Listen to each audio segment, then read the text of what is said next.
can't tell me nothing. Bossed up and I changed the game. You see me?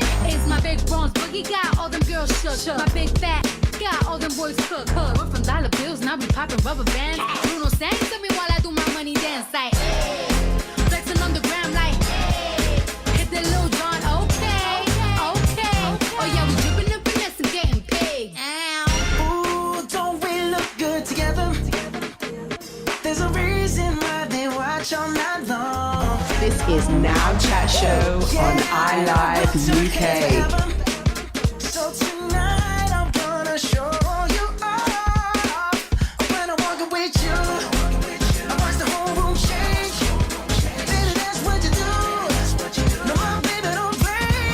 Blaming on my confidence, or blaming on your measurements. This is Now Chat Show on iLive UK.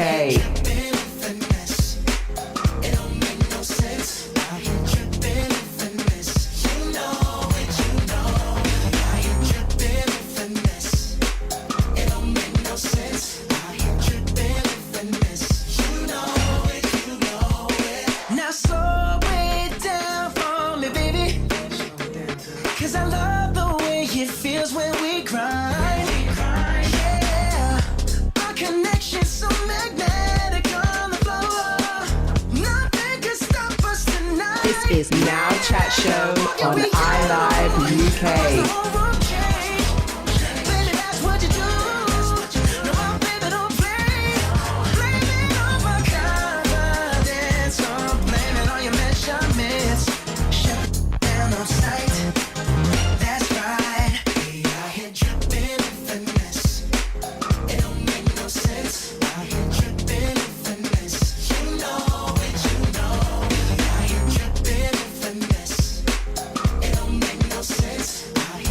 iLive UK, Now Chat Show with Kaz and Janelle.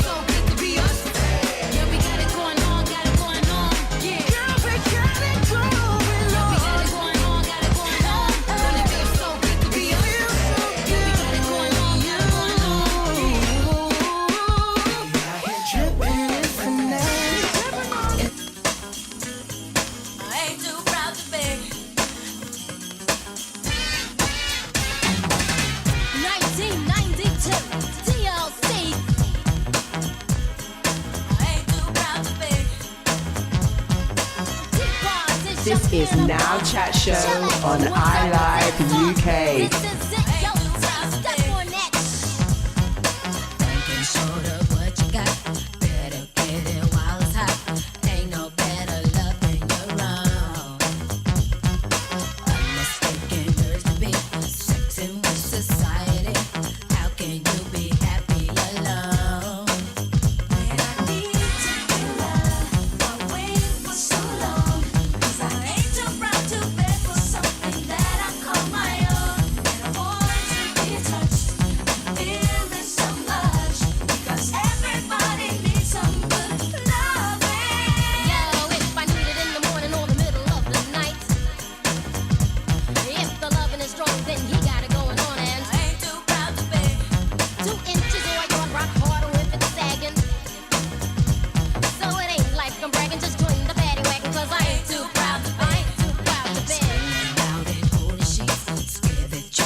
You are listening to Now Chat Show UK with Kaz and Janelle.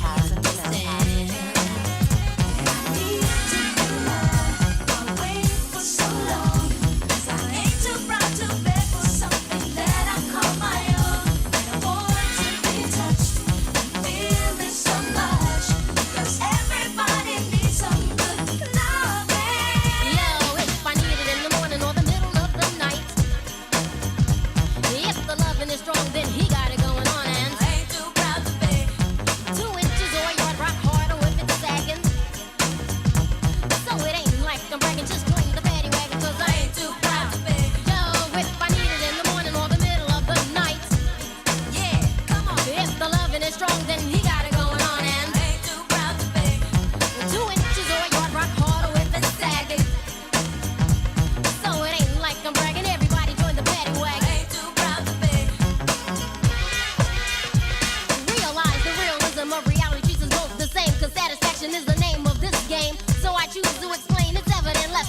me the rest of my body is irrelevant. In other words, let's refresh your head about pulling down curtains and breaking the wall bed. Yeah, I like it when you both sets of lips on the TLC tip. I ain't too proud to beg, but I got my own, just you and me.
What's up, everybody? It's Now Chat Show. I'm your girl, Kaz Mack, in the building with... Janelle's in the building too, and we're back on your iLive UK airways once again for another Friday. Yes! Excited? I'm excited. It's kind of warm outside. It is kind of warm outside, and I'm glad for that. Of course, we're in the studio, but we will be out there later, and it's going to be quite a nice next few days, actually. Yeah. You know. Okay, guys, thanks for tuning in. It is the weekend, and we will be keeping you company until the hours of 7 p.m. And to start off the show, we have Megan Thee Stallion featuring Beyonce with Savage. Then we have Bruno Mars and Cardi B, Finesse. And then we underplaying right now, TLC, Ain't Too Proud to Beg, y'all. Yo, well, I ain't too proud. Are you kind of proud to beg or what? I ain't begging for nothing, babe. All right then. Begging for nothing. We heard that first here on iLive UK. Listen, we are changing the way you listen to radio, and we're so glad that you've joined us. We hope you've had a blessed week, guys. We do want you to get involved today, so we are going to give you those details for you to be able to do that. Of course, you can watch us on the website. It's uk.iliveradio.com. You can call us in the studio. It's 0208 638 8503. I should really know these things off by heart, but I still have to read it off the crib sheet. Of course, if you're a WhatsApper, text only, no voice notes, please. We can't listen to them. It's 07564 265 257, and we are streaming live as we speak on YouTube. Want to see what we're doing in the studio? Then you can get involved. Google iLive UK in YouTube, and we will pop up on your screens. Yes, people. So we have a great show lined up for you. It's going to be, in fact, a phenomenal show. Gosh, I'm excited because we have a guest as well. But hey, we're not gonna go there just yet, right? No. We're gonna build it up. We're gonna take time. We're gonna take little time. But we're gonna give you a quick news roundup of the week. Some of the top stories this week, and of course, first and foremost on the list is the latest on COVID, right? So we've all heard about the latest rules regarding coronavirus, where from Monday, the 14th of September, it will be illegal to meet in social groups of 6 or more, indoors or outdoors. And guess what? If you do, police have the powers to fine you £100 for each subsequent fine. They will double it to a max of £3,200. Hold on. Double to me means £200. Yeah. So when we gone to £3,200, that's next levels. That means enough violations, like plenty violations. But you know, I mean, this is what they've brought out. I mean, they didn't have the powers before unless it was over 30 people.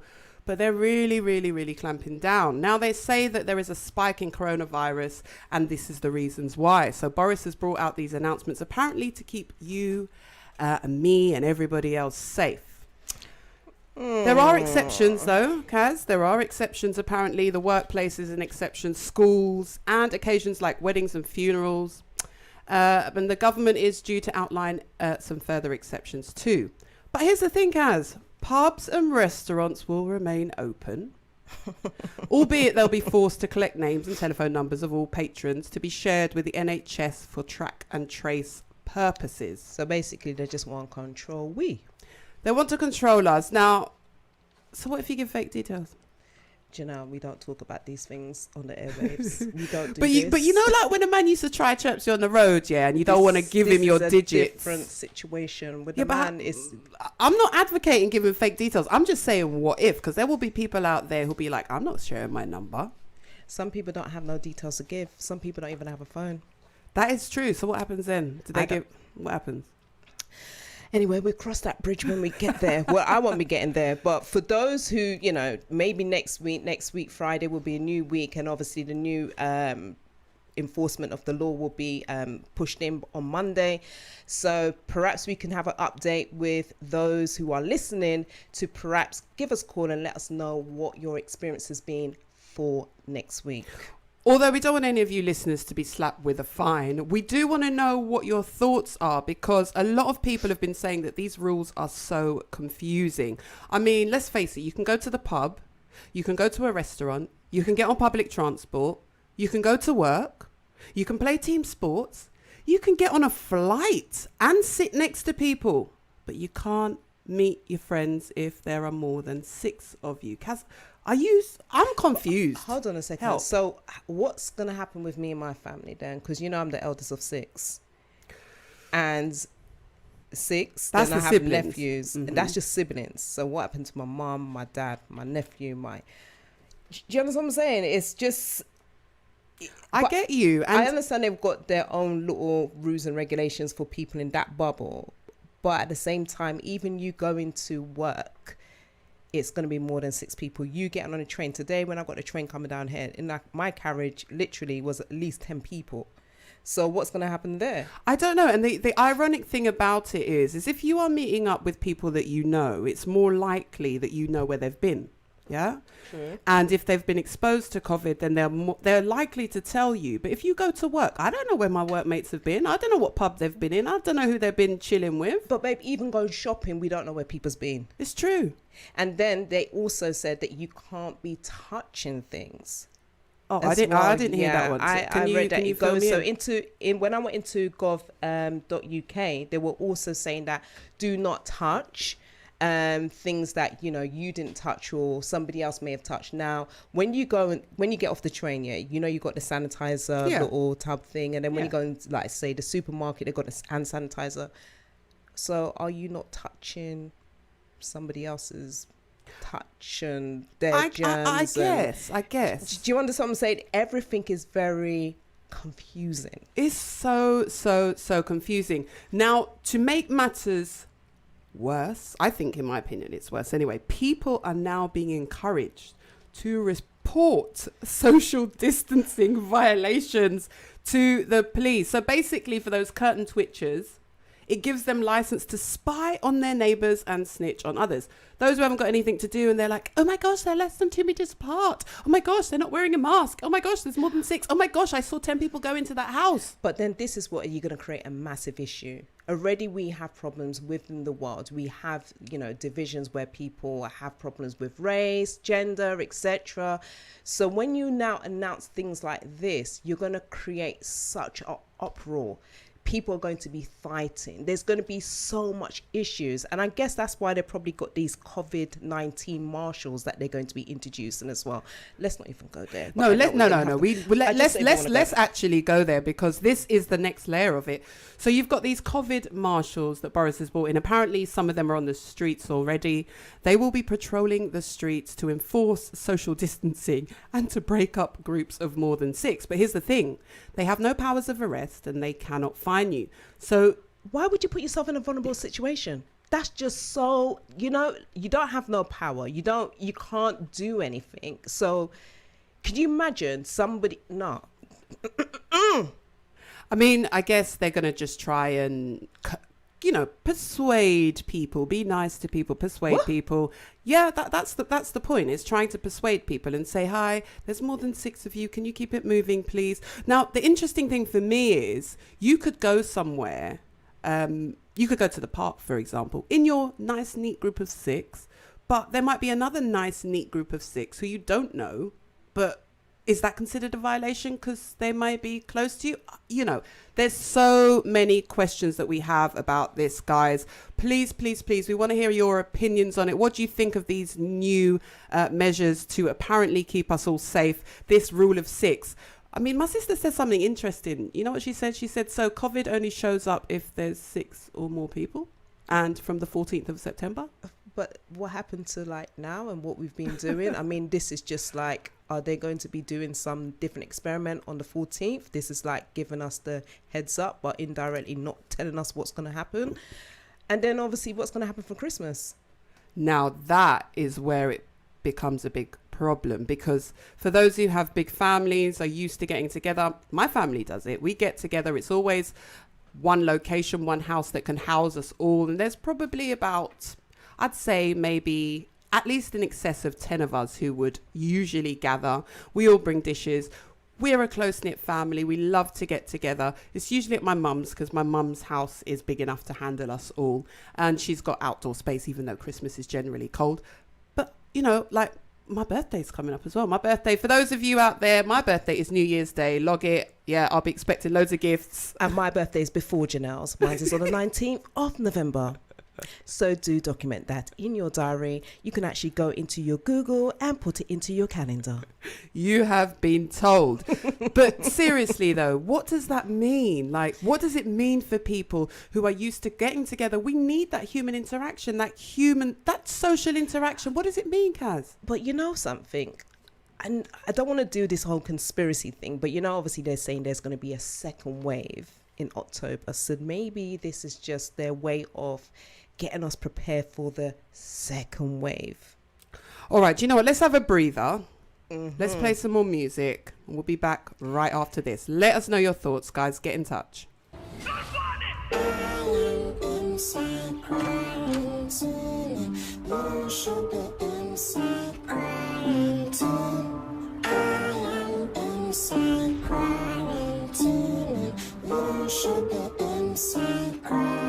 This is Now Chat Show on iLive UK. Inside, where you there?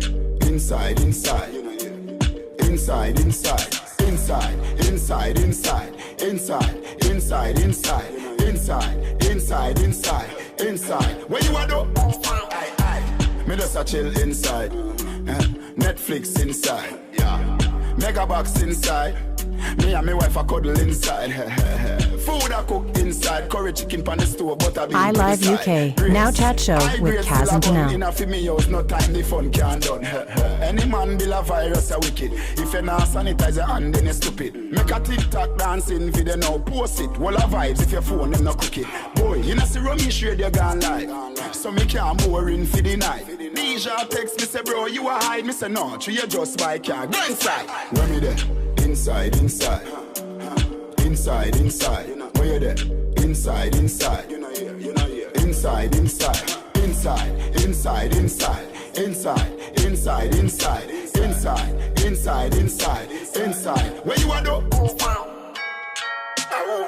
Me no know, but me know who nah go out there. And me bro, you me just ask if you nah bother keep for your own robbing this Friday. No, right now me afraid of people. No long me not even see my vehicle. You a do the right thing, bro, your family need you. Me gone on me yard, gonna go quarantine too. Where me there? Inside, inside, inside, inside. Where you there? Inside, inside, inside, inside, inside, inside, inside, inside, inside, inside, inside, inside, inside, inside. Where you are though? Aye. Jaja, the pandemic here for a way. No fair way, I'm mad inside right now. But what we are gonna do? I for one safety. So stay inside.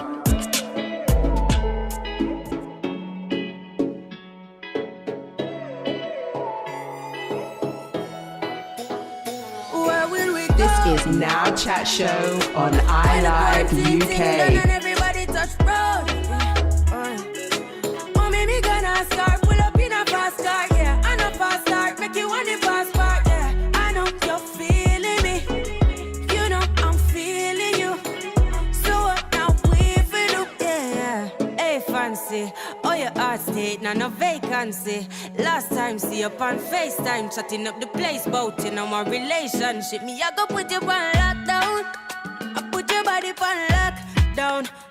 You got me on lock now. You got my person on lock. Oh, if you love me, you should let me. You should let me. You should let me know. And if you don't know, better feel let me. Better feel let me. I better you let me go. Pulling up, pulling up, pulling up. Nobody deal with the bagel and talking. Me nothing now, we are chilling in an apartment. Hope you don't mind me asking, where will we go? When the quarantine thing done and everybody touch road. Oh, maybe gonna start, pull up in a fast car, yeah. And a fast start, make you want the fast part, yeah. I know you're feeling me. You know I'm feeling you. So what now we feel, yeah. Say you want travel, we go home. This is your girl Kaz and your girl Janelle. Just Janelle. no tally. Make my heart full of some, I love you totally. Do my own thing, I'm in no trouble, nobody. I'm watching out on the patio. And they didn't hear, but This them is watching Now out. Chat Show Swing on me down this iLive like UK. what you feeling for hot coffee, yo? What you know, what you know. All you want talk, but how much you money? Yeah, anything you want, coffee got the money. Yeah, me give you my heart, make you take it from me.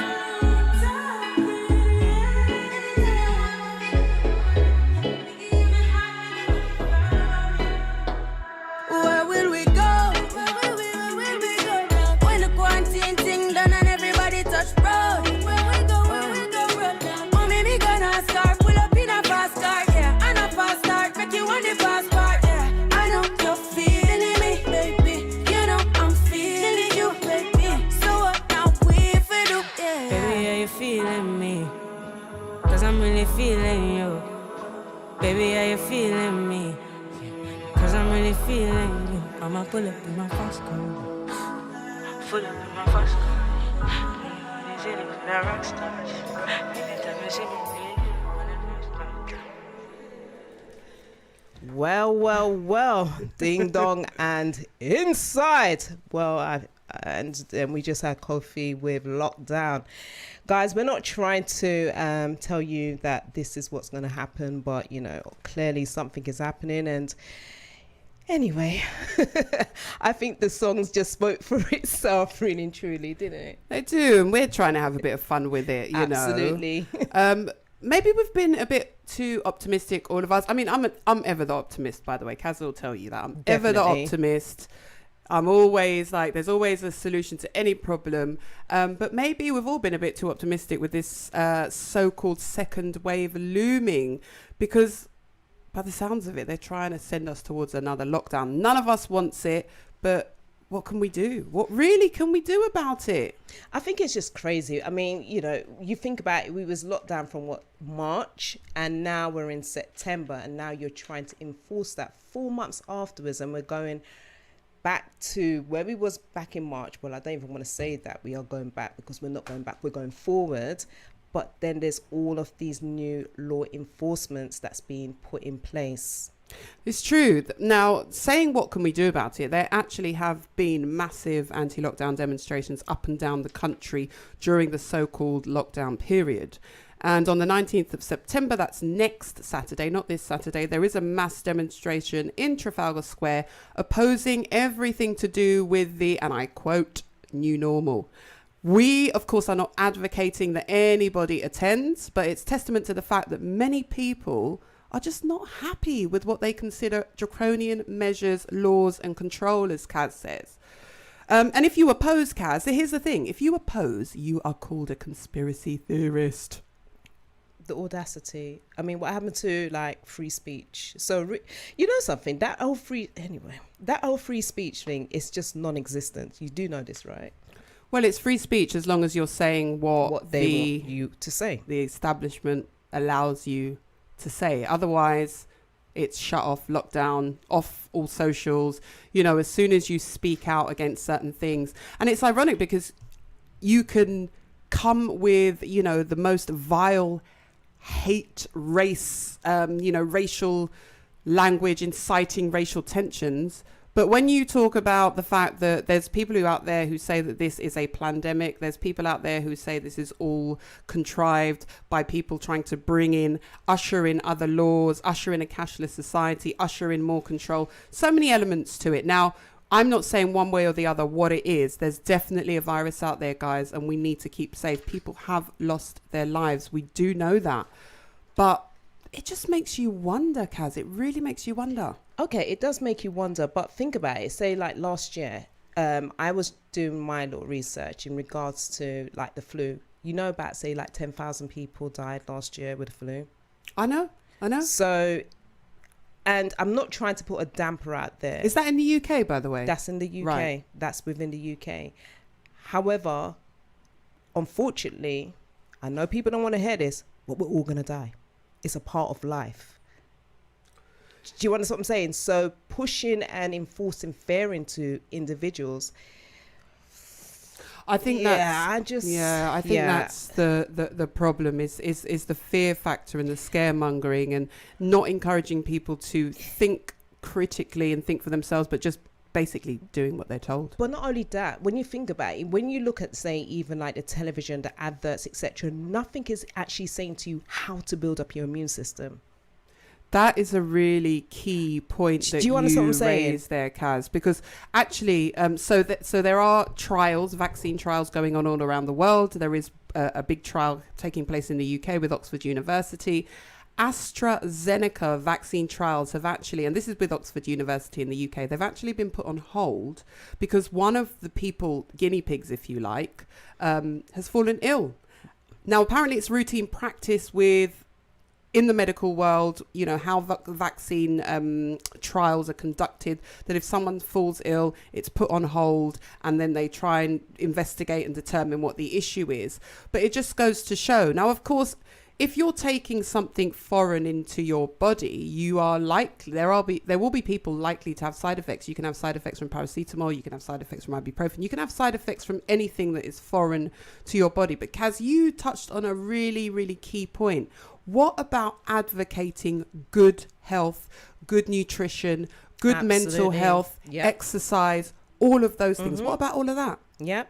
And that's my thing, because when you think about it, if you continuously keep on washing your hands over and over again, I'm not saying people do not wash your hands. You must wash your hands. It's imperative. However, just like when you was a kid and, you know, you go into nursery, they will encourage you to mix with the other children, you know, those with a runny, snotty nose, etc., because it builds your immune system. So if you're staying inside, how are we building up our immune system? Well, you're not going to be exposed to the germs that your immune system needs to build up against. And so it's almost a contradiction in terms. There's a whole debate about masks. We're not going to go into that debate right now because that's a whole separate thing. But I can tell you guys right now, and I'm not afraid to say it, I am not taking a vaccine. But you know, if you don't take the vaccine, you may not be able to travel. You may not be able to go to work. You may not be able to do... I can swim. Where you go swim and go, my I'm girl? a strong swimmer. So where the water there?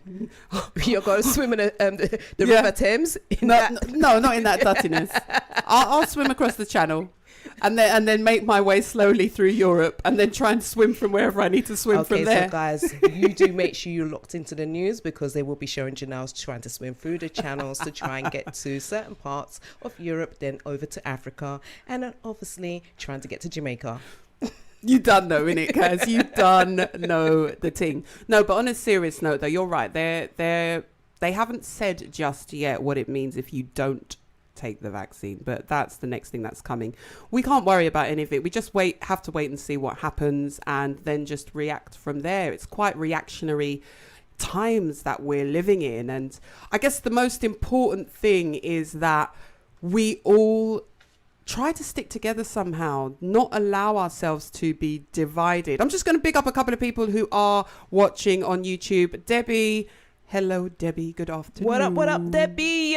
My homegirl, that's. Rachel, thank you for tuning in. Yes, Rachel. Sammy C. Finally caught the show, you say. We're glad you could join us today. And Dwayne from Deluxe Films. Hey, Dwayne. Big up, Dwayne. We're good. How are you doing? This guy, guys, you need to check out Deluxe Film on Instagram. If you're looking for studio time or anything of that nature within the media industry, please do holler at him. You can go into his Instagram and check him out. And it's D-Flux Film. Is it D-Flux Film or Deluxe? Deluxe Films. L-U-X. Apologies, Deluxe Films. We've also got Jeanette James. JJ is watching us on YouTube. Hey, JJ, thank you for joining us. I'm so glad you could join us this Friday afternoon, actually. I know it's been a bit of a struggle for you to join, but I'm so glad that you've joined us this Friday afternoon. I hope you're well and I hope you're good. And yeah, you're right. It's about going back to basics with your general health. There doesn't seem to be any of this being advocated through what really the planet has provided to us, which is, you know, we've got sources of food, great food, just general healthcare and understanding what makes your immune system function. Now, both Kaz and I try to keep healthy, not just because of we're trying to avoid COVID, but just generally because if you've got a healthy inside, then it makes everything else healthy. Your mind, your spirit, everything else healthy. Absolutely. So, absolutely. you know, we're about that, aren't we? Definitely about that. I mean, even the dinner that you done yesterday, Janelle, that was banging. Listen, y'all people, listen, I'm going to put the pictures up on my story on Instagram. If you're not following me, beautiful underscore Kaz. And guys, listen, this queen ton up the thing yesterday, yeah? Ton up the thing. I'm blushing. I have to say it did actually taste great. I do actually say that myself. And I can cook. I don't enjoy cooking for myself, but when I cook for other people, for me, it's about putting love into it. It's always about putting love and everything into it. And that's what I try to do. And when, you know, Kaz is a great cook as well. And so coming from one good cook to another, I really appreciate that compliment from Kaz. We did have a great meal yesterday, and it's just so nice to be able to partake and share, especially with food and fellowship and, you know, just coming together. And yeah, with this whole rule of six thing, who knows what the story will be. Okay, so what else? What other news is going on? Janelle, Trump nominated for Nobel Peace Prize. You know, this is actually second time. I do know this is the second time he's been nominated for a Nobel Peace Prize. So basically, guys, less than 2 months before the US elections, Trump has been nominated. No, let me not laugh. Don't laugh. For a 2021 Nobel Peace Prize. Now, he was nominated apparently by a far-right Norwegian politician who cited the fact that the president had played an instrumental role in the recent peace deal between Israel and the United Arab Emirates. And Kaz said this is the second time he's been nominated by that same politician. And the last time, apparently, I think it was 2018, and he was nominated for his efforts to bring peace between North and South Korea. A nomination doesn't mean a win. He didn't win the last time. Who knows if he'll win this time? But what are your thoughts on that? Well, there's about, 318 candidates that's actually taking part in this. So just because he's been nominated doesn't mean he's going to win. Do you think he deserves to win? So, guys, if you don't mind just responding to Janelle's question, do you think he deserves to win? We would love to hear your views. And no biasness, please. We got Leah Charles locked in. Big up, Leah Charles, presenter, host, extraordinaire. We owe Leah so much. She gave us some great training. She's always given us great feedback. She is locked in. And she said, check you two out. Well done. Fantastic to see you both. And looking relaxed and like proper pros. We hope so. Well, we learnt from you as well. We learnt from Leah Charles King, Red Carpet Academy. Guys, do check out Leah if you need any tips in regards to how to do, you know, radio, what we're doing, even like TV broadcasting. She's got over like 20 years experience. This girl is like a don out here. Trust me, you do need to go and check her out. Go to her Instagram, Leah Charles King, and guys, make sure you tell her that you heard about her from this platform. Big up, Leah. We love you too. So listen, we do want you to get involved. I'm going to give you those details again. If you are watching on YouTube, great. You can send some comments in via the chat. Let us know what you think about what we've said so far. What do you think about this rule of 6 coming in on Monday in relation to COVID? What do you think about President Trump being nominated for a Nobel Peace Prize? You can also watch us or listen to us, I should say, on the official website, which is uk.iliveradio.com. There is a live stream chat there. The studio number is 0208 638 8503. You can also WhatsApp us, guys. Text only, please, no voice notes. 07 564 265 257. So what else is in the news, Kaz? Well, we got a bit of, dance. Oh, yeah. I just remembered. The dance group. Which dance group? Diversities. Their performance on Britain's Got Talent. And there's been a big uproar in regards to their performance. That is right. Apparently more than 10,000 people so far have complained. But why? To the media watchdog Ofcom about their performance on Saturday night. And you know what? It makes it, now get this, it makes it the second most complained about show of the decade. Can you believe that? Of the decade? Of the decade, in the last 10 years. What's really going on out here? So the group performed a Black Lives Matters inspired routine, and the dance saw Ashley Banjo being knelt on by a police officer, which obviously is a reference to George Floyd's death in police custody, right? The group actually won the talent show in 2009, and they actually took the knee before the song Black Lives Matter by Dax was played on the show. Now, Ashley Banjo actually explained that the group wanted to use the routine to express how the events of this year have made them feel. Surely they should be allowed to do that, no? Of course, but they're artists. That's what artists do. They express themselves either through their dancing, through their music, etc. This is what we do. It's being like, just being an activist where you're actually expressing yourself through your craft. I don't actually understand why. I mean, we don't know what those complaints look like. We don't know the detail of those complaints, but I don't know why that should actually offend people. It just, for me, it's a bit bizarre. I don't see anything wrong with it. Now, Ofcom have said that they are assessing the complaints against their broadcasting rules and are yet to decide whether or not to investigate. Guys, let us know what you think about that too. It's weird. I mean, they're just... art reflects life and life reflects art or something like that. Anyway, and like I said, they're artists and that's what they are doing. They're expressing themselves. Surely they should be able to do that. Now, the time is 4:43. We do have a guest joining us very, very shortly. And we really want you to get involved. We've given you those details already. We want you to get involved. We will be talking about sex today. We're going to keep it clean, but we will be talking about sex. So we've been doing some Instagram lives, haven't we, Kaz? Yes, we have. And if you haven't been watching, then you do need to check it out. How can they check it out? You need to go over to Now Chat Show UK on Instagram. You can start following us now, but don't watch the show now because we need you to be here. We need you to be present. Some people might be good multitaskers, but I think that's good advice. You can be a great multitasker, but you need to be present right here, right now. It's all about now.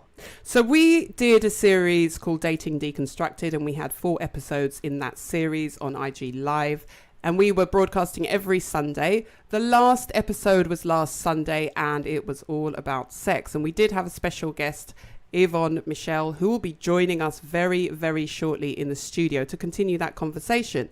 Now, I think the first one we had was single black female and whether that's a myth or reality. The second one was dating from the male perspective, and we had guests for that. The third was online dating, and that's when we had, we heard from you guys, and we did actually hear from Rachel, who is locked in with us now, and Jeremiah Calvin as well. So again, everything is available on our Instagram, and it's also available on our YouTube platform as well. So do ensure that you have subscribed to the channel. And that is No Ordinary Woman Chat Show, or just Now Chat Show UK. That's right. And it's been very insightful, actually very educational. And everything we do is to inspire, to educate.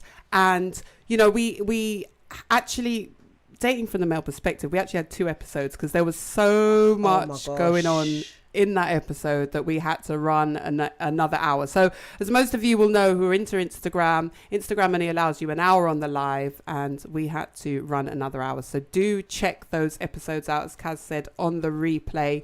You might learn something, or if you just want a bit of entertainment, feel free to leave a comment. As Kaz said, do subscribe, please do. I just want to read out some more comments because we have asked some questions. So we have got... Do you know, I can't read that. I have my glass. This girl and her glasses, yeah. You know, when you want to look cute, you don't wear the glasses. I think I'll investigate some contact lenses. Let me read out what people are saying so far. So, Jeanette said, I don't understand the whole diversity performance thing. That was the first time a dance performance brought me to tears. I haven't actually seen the performance, but I've just heard about it. Leah said she watched the Diversity Britain's Got Talent performance on YouTube last night. She doesn't understand what the beef is, doesn't get the problem. It wasn't even close to offensive. Rachel said, these days, everything offends everyone. I think that's true, Rachel. I think people just are bored and, you know, everything offends everyone. They got something to say and often people can't win. But you know something? A thought just came to my mind just then. It's a trigger. I think that's what the problem is. Rather than people looking into themselves to why am I feeling the way that I'm feeling? Why is this bothering me the way that it's bothering me? It's triggered something within. Do you understand what I'm saying? I totally get what you're saying. And people are triggered in all sorts of ways. By the way, our guest is in the building. She will be joining us shortly. Big up Yvonne Michelle, who has arrived. We are really excited to be talking to her soon. But Kaz, you're right. It's a trigger and you can never win. But what I can't understand is how this Britain's Got Talent performance by Diversity has become the second most complained about thing on TV in 10 years. I'm sure you've seen worse on TV. Absolutely. And I don't even want to go there. That's why I don't really watch TV, because I don't want to watch no more lies on TV. Television. So I don't really do it. I like to control what I'm watching and what I'm allowing to minister into my spirit, because my body is a temple, y'all. So I like to select what I'm going to watch, and that's just how I do it. You know, I think you're absolutely right. So we've got to protect our temple. We've got to protect the images that we allow not only into our psyche, but into our homes, because you can not necessarily be watching that TV, but I don't know what you guys believe out there, but what I believe strongly in is energy and words. And those words are being pumped into your homes. Those images are being pumped into your homes, and that energy circulates in your home. So just be very careful, guys, what you do allow yourself to watch, see, and just make sure that it's nourishing to your soul and to your well-being and to your mind. Now, I do need to read out this comment because I feel really proud. It's a proud moment, Kaz. Leah, she has to log off. Leah's a very busy lady, by the way, but she has to log off. But she said, this is one of the best levels I've seen you girls at so far. I'm feeling so proud, like a proud mama. So relaxed, so confident, so knowledgeable. You've come so far and working well as a team. Leah, we love you, girl. We can't say how much we are so grateful for you and everything you've instilled in us, and we're glad that we are making you proud. So Leah, blessings to you. Have a great Friday, and we will catch up very, very soon. Thank you, Leah. And if my makeup smudges, girl, I blame you. I blame you, because this is emotional. I thank God. I thank everybody that's watching right now. Do you thank your cat and your dog? I don't do animals, babe. I know. You know I know you animals. don't. I know you don't. I'm just winding you up. In fact, that's not true, because I have a cat. Okay. I have a cat, and Kaz has been bonding with my cat. Yeah, but you know, that's different. That's like, the cat's not really a cat. She's like a member of the family in your family. Do you get what I'm saying? So it's slightly... Anyway, she's an interesting cat, though. She's not one of those ones that comes and rub up on your leg and like bother you. She's not that cat at all. She is a very interesting cat. She's a lovely cat, and yeah, I love her. Her name's Cinnamon, by the way, and she's gorgeous. I love her. She keeps me company. Yeah, she's low maintenance. Yeah, definitely. Except when she wants the food, but we're eating. So here's the thing: I buy cat food. And do you think this cat wants the cat food? She wanted Janelle's cooking. Remember I told you guys I'm going to put the picture up on my IG, then you're going to understand why Cinnamon wants that food. So Cinnamon... Even a cat I get bringing. So as we said, our guest is in the building, and she is a multi-award winning speaker, TV, radio presenter, and founder and CEO of the Global Empowerment Movement and GEM Academy. We'll be bringing her on very, very shortly, like we said, to talk about sex. We are going to keep it clean, but this is a really important subject. We're all here because of sex. Most people have sex, and I don't think it's spoken about enough. Just like with all the other aspects of the dating world, we don't speak about it enough. People make assumptions about it. People think they know what they're doing. People use certain tools to educate them, in inverted commas, certain types of videos, which in my opinion are just complete falsehoods. So we're going to be talking about all of that. As we have said, we have been deconstructing dating. We want to shout out our guest from last week. Yes, we do. So we want to big up to Charlie Jai. Big up yourself, guys. Make sure you lock in with Charlie every single Tuesday from 4 to 7. She is one of iLife UK's presenters, and she is absolutely amazing. Be amplified. So do check her out. And we also had Jeremiah Calvin from The Heart. He's the CEO of From the Heart Clothing. And wasn't that quite a show last week? It was quite a show. It was really insightful. We spoke about online dating, and we all had stories to tell. Now, Kaz, I know you don't date online per se, but you have had experiences with people approaching you via social media. So that kind of still fits into the category. And you're yet to trial the whole online dating thing. She's just taking her time, gathering data, as she calls it, doing her research. But how are you getting on with that? Silence. Radio silence. Okay, so sorry, I had a slight interference just then. What was that? No, but in all seriousness, guys, we did talk about online dating last week. It seems that everybody is online dating, and there have been some great stories and not so great stories, and great experiences and not so great experiences. We did have a caller call in. He spoke, and it was a he that spoke about stalkers. Oh, that was Stefan, right? Stefan, yeah. Mm-hmm. Stefan told us about the fact that he has had a stalker in the past, and he's had to go to court to put a restraining order on this stalker. And you can be stalked in cyber world. Let's just be clear here. I have done the whole online dating thing, and I did kind of end up with a bit of an online stalker that I had to block. I didn't have to go to court or anything like that, but I did have to block him because it was kind of getting peaked. You see, that's why I don't do online dating.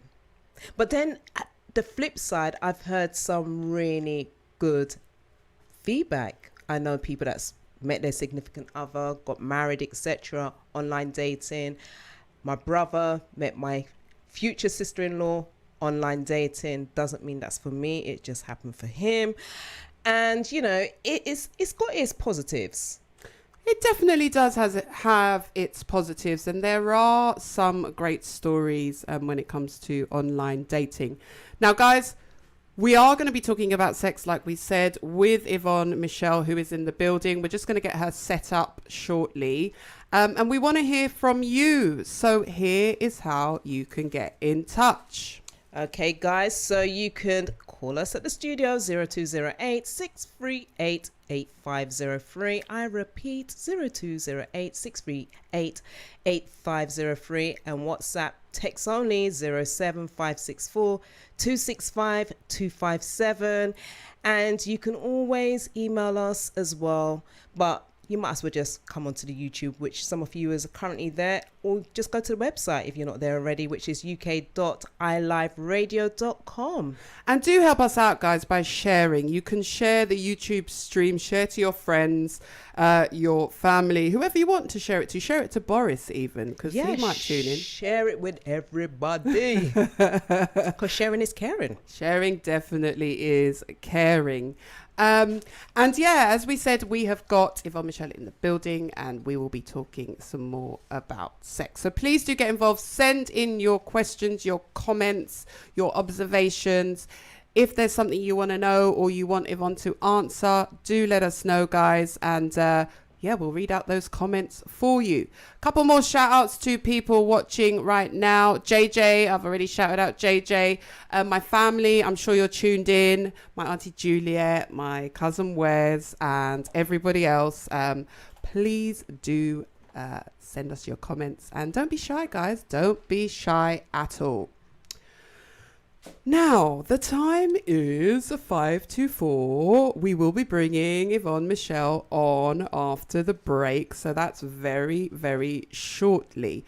There was one last thing, actually, that I was thinking about that's happened in the news recently, Kaz. Yesterday's news, I believe, yeah. in regard to Kun and the Gang, right? That's right. Yes. Yeah. So our condolences goes out to one of the members, founder of Kun and the Gang, and that's Ronald Bell from Kun and the Gang, and he unfortunately passed away yesterday. So we sent our condolences to his family.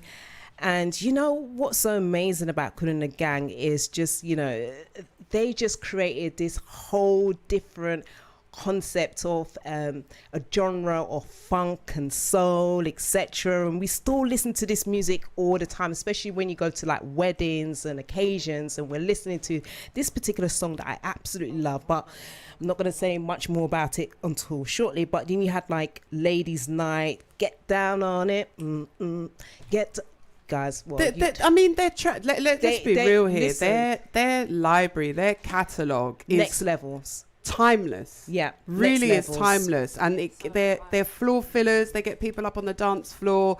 You know, like Kaz says, you've got Ladies Night. You've got so many tracks and music that they've given us that just get you up feeling good, feeling nice, feeling wonderful, feeling amazing. Definitely. But something I actually found in my research in regards to Kun and the Gang and Celebration, the song that we absolutely love. Do you know, Janelle, that Ronald, when he was in his hotel, he actually found a Bible in the hotel, and he actually got this scripture, I'm going to paraphrase it, where it was like, get all the people together, and we may not know what's going on. This is all paraphrased, by the way. And we don't know nothing, but we have to praise and worship God. Wow, that's quite profound. Isn't that like what's going on right now? We don't know nothing. We are our knowledge of what is really going on is actually very limited. As much as we might seek the truth, and many of us out there are seeking the truth, you're absolutely right. But the line that he used was, everyone around the world, come on. So we have to come together and celebrate. We definitely do. So on that note, let's celebrate, y'all.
Let's celebrate.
It's a celebration.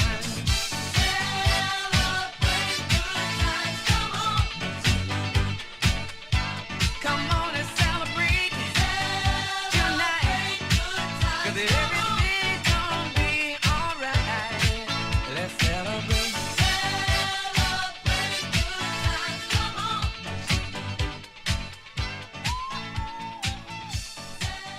Spinderella, cut it up one time.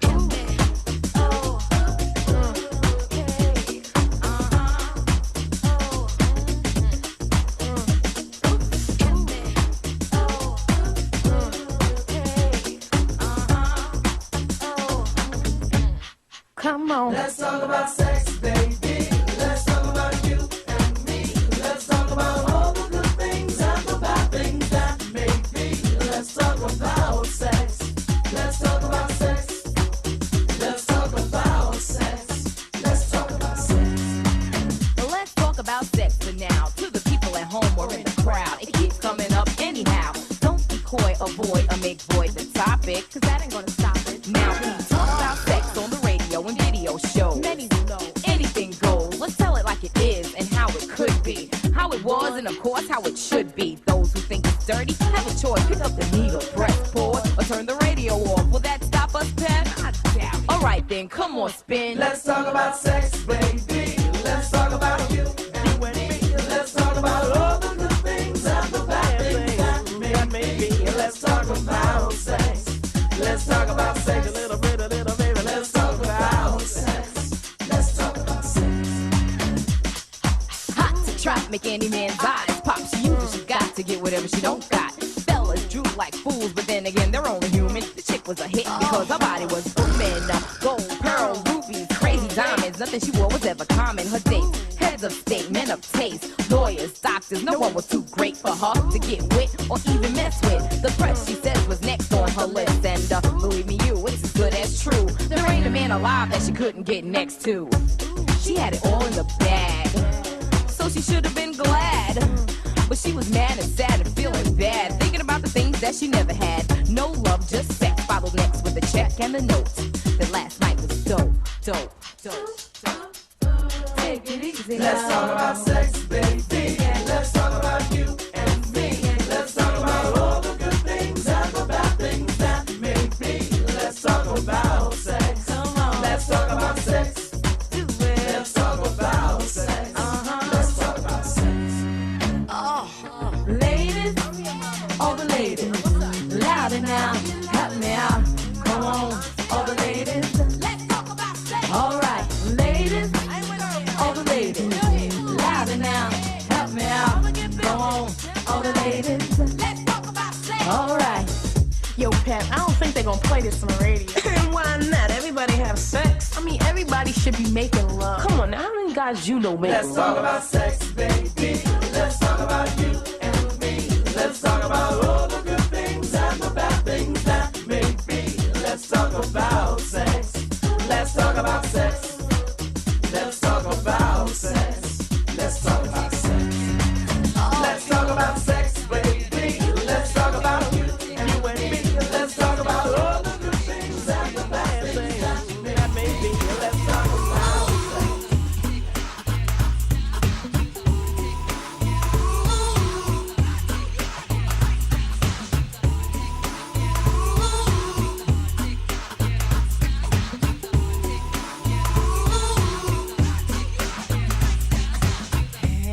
This is Now Chat Show on iLive UK. Need you tonight, lovely, lovely lady. I wanna make you feel alright, yeah. Dig. I can't deny, baby. I wanna love you down. You are so fine, baby. All I wanna do is love down. I wanna sex you up. This is Now Chat Show on iLive UK. I want you up to. I wanna sex you up.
This is Now Chat Show on iLive UK.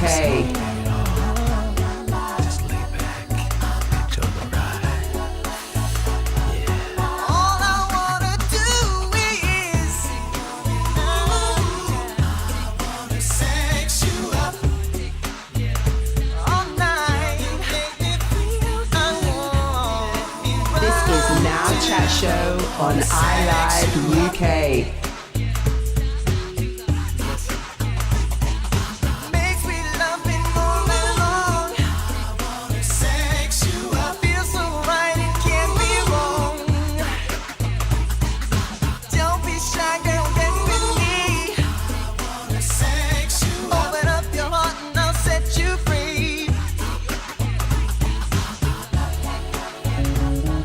This is your girl Kaz And your girl Janelle. and this is Now Chat Show, A platform to inspire. Each and every week, we'll be featuring a special guest who will be here sharing their story to inspire you. With phone-ins, competitions, giveaways, and great music. We'll get you ready for the weekend. So be sure to lock in each and every Friday from 4 to 7 p.m. on iLive UK, changing the way you listen to radio.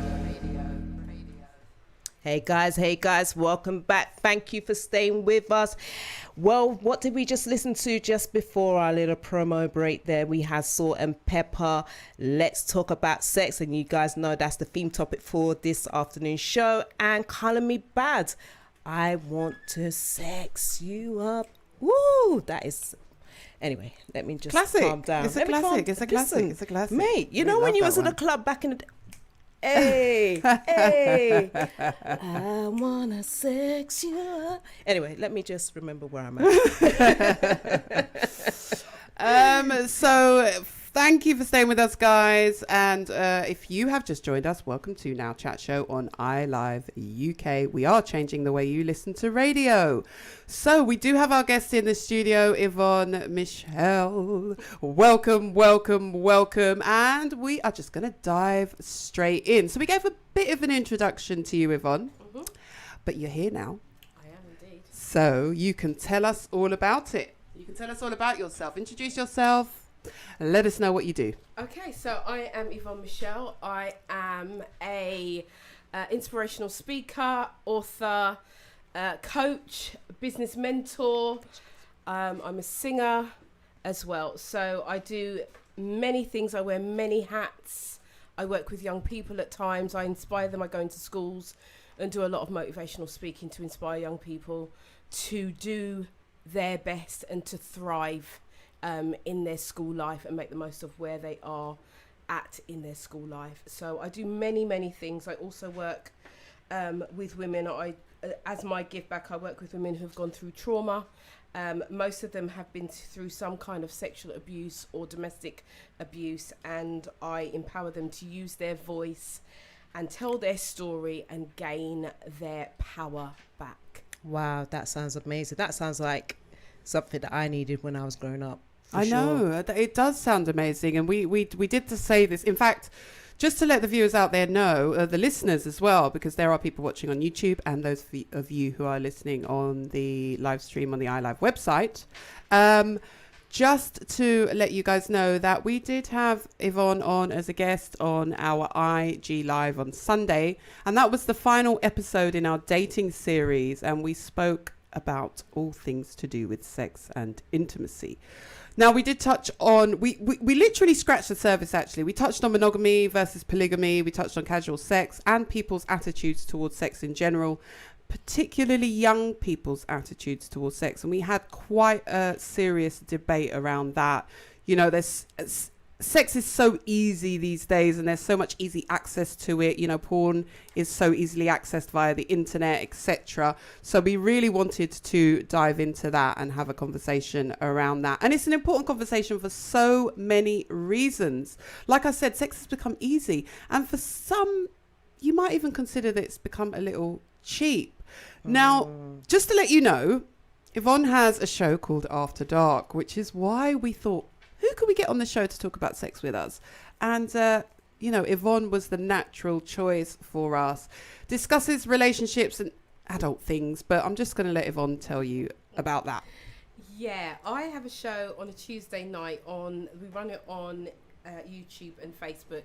It's called After Dark, and After Dark started at the beginning of lockdown, and I started having a rant, and I was like saying, well, what's going to happen to single people if they have to stay indoors and they can't meet up with anyone? We're in this lockdown situation, so the friends with benefit things done. All those little things, the booty call it done, all those things, and even those people who didn't live together were not supposed to see each other. So I was having a rant on Facebook, and then I said, you know what, it was in the middle of the day actually, and then I said, you know what, meet me back here at 10. We met back at 10, there was quite a few people, then we started on Zoom, and then it's just grown and grown, and now we have a show. It's a TV show. We show it every Tuesday from 10 till 12 a.m. and we talk about relationships, and we've spoken about many things. We've spoken about rejection, jealousy, but right about now we are in the midst of talking about sex. Now we are really deep diving into sex. We're looking at the dynamics of sex. We're looking at spiritual sexuality. We are looking at some comments were made, so we kind of diverted a little bit because a couple of weeks ago one of the men said we were saying how important is good sex, and a statement was made. Good sex is good, but when you meet a woman that's like an ironing board, that can't work. Iron board. Iron board. So hold on, what is an iron board? Because iron is to iron out clothes, right? Mm-hmm. You put your clothes upon the iron board. So how does a woman become like iron board? Well, this is what we had to unpick, because I'm like, I don't get this iron board situation. What do you mean? As you've described it, it's got 2 foot and it just out, and you press. Right? you're pressing the clothes with the iron. And so I was like saying, well, explain. And it's like, well, some women are just lay there and they want the men to do all the work. So then we started to look at, well, how dominant do you want your woman to be? Mm. So there's a difference between a woman controlling the bedroom as to a woman being dominant in the bedroom. And so some of the women were saying they're dominant in their everyday life. So they rather be submissive. That's the only place they feel that they can be submissive, and that's in the bedroom. And then you've got the likes of somebody like me who is very much an alpha female, very much. And I just say, you mean, no, I'm not, no. But I own it now. I am an alpha female, and if I'm controlling, I'm controlling. Yeah, I might be dominant. I am dominant in the bedroom. I'm just going to openly say. But there's nothing wrong with that. There's nothing wrong with that at all. But in regards to even what you were saying, like where some women, they're dominant in all other areas in their life, but when it comes to being in a bedroom, they're very submissive. But what happens if that man doesn't know what to do? I mean, you may need a little help out in terms of directions, etc. So you can still be submissive, but you can still let your significant other or whoever it is that you're meeting up with know exactly what you like and what you don't like. Now, Kaz, you just touched on a really important point. We're not gonna go there just yet, but communication, that is something that we are gonna delve into when it comes to sex, because there is not enough communication. But Yvonne, I'm with you. I am an alpha female, and I have my dominating traits in all aspects of my life, including the bedroom. And that doesn't mean I want to dominate everything, but I do like to say what I want, what I like, and there is balance I like there to be balance in relationships. Now, before we actually introduced you and you came on air, we had a brief conversation, and I did say that that kind of wanting to take a little bit of control in the bedroom as well has been an issue for a partner in the past. He just couldn't handle it. And don't get me wrong, he was great. There were I wouldn't have any complaints there, but he couldn't handle the fact that I wanted to take control and do certain things, and it was a problem for him. It almost like it challenged his ego, and it became a problem, if I'm going to be totally honest, for his performance when I wanted to take control. So what do you think that's about? Ego. You that's what it is. That's what it is. It's ego. Nothing more, nothing less. You know, if a man feels that his masculinity is questioned, it will have an effect on his ego, and that ego will talk to him. It's like, no, you know, you're not a man, you're not performing, she's taking the control, and that's what you're supposed to do. And sometimes it can be because of the things that they heard when they were growing up. Yeah. The expectations, I'm the big man, I control everything, you know, and that I should be telling the woman, you know, I must be trying her down and giving it to her, and you know, all those things. But actually, in a relationship, it is a place where you have to create harmony. I'm not even talking about balance, because balance means it's 50-50, and in a lot of relationships it's not. Yeah, You will real never talk. get the Real 50-50. You have to balance it. So that means that sometimes you're tipping the scale, sometimes he's tipping the scale, and you're both happy in that situation. But what happens is we get this false sense of security, or the lies that we are fed, and we think, well, it's supposed to be 50-50, and he's supposed to do this, or she's supposed to do that. Then we start getting in this, you're not doing, and then that's how things fall apart. When actually, if you just sat down and tried to harmonise together, the relationship could probably work. Yeah, that's interesting, because even, you know, you look at the times that we're in and you think about, obviously with a lockdown situation, there's been so many breakup, divorces, etc. during just this 4 months, this season, because people's having to deal with each other. And I think what you touched on in terms of harmony, it's making me think more so that you need to really know who you are as an individual. You have to really love and appreciate and accept who you are, because when you do, then it's like you're not really having an expectation from that other significant other. You know what you're bringing to the table, and you're being of service to that other person as well. So if that person isn't performing a certain area, that's fine. Yeah, that's true. Back to your point, actually, about harmony, and not that it's balanced, but it's harmony, and not that it's 50-50. Somebody said something to me a long time ago. You know, there is this kind of cliche statement where people say, you know, I bring 50 into the relationship, you bring 50 into the relationship. Well, somebody said, actually, that shouldn't be the case. If you're entering into a relationship, you should bring 100% of yourself. Absolutely. But that's what I'm saying about you being that whole within relationship. yourself. That's about you being whole within yourself. Do you understand what I'm saying? Because when you're not whole within yourself, then you're looking for that other person to fix that other 50%. That person can't do it for you. And I think that's what the problem is right now in the society that we're living in. Because it's giving you this false expectation of, oh, I need a man that's got a car and he's got this. But then, baby girl, what have you got to bring to the table? Exactly. That's what Rachel said, and we know Rachel's watching out there. Rachel took part in our IG Live, one of the IG Lives about online dating, and she actually said that. She said sometimes women have lists as long as their arm, or even longer. What did Jeremiah say the other day? Wasn't it like trying to open up a bank account? Yeah. The list. The list of requirements. Yeah. But the thing that Rachel was saying was that with this list, half of these things on the list, these women don't even have themselves. Come on now. Right. Okay. So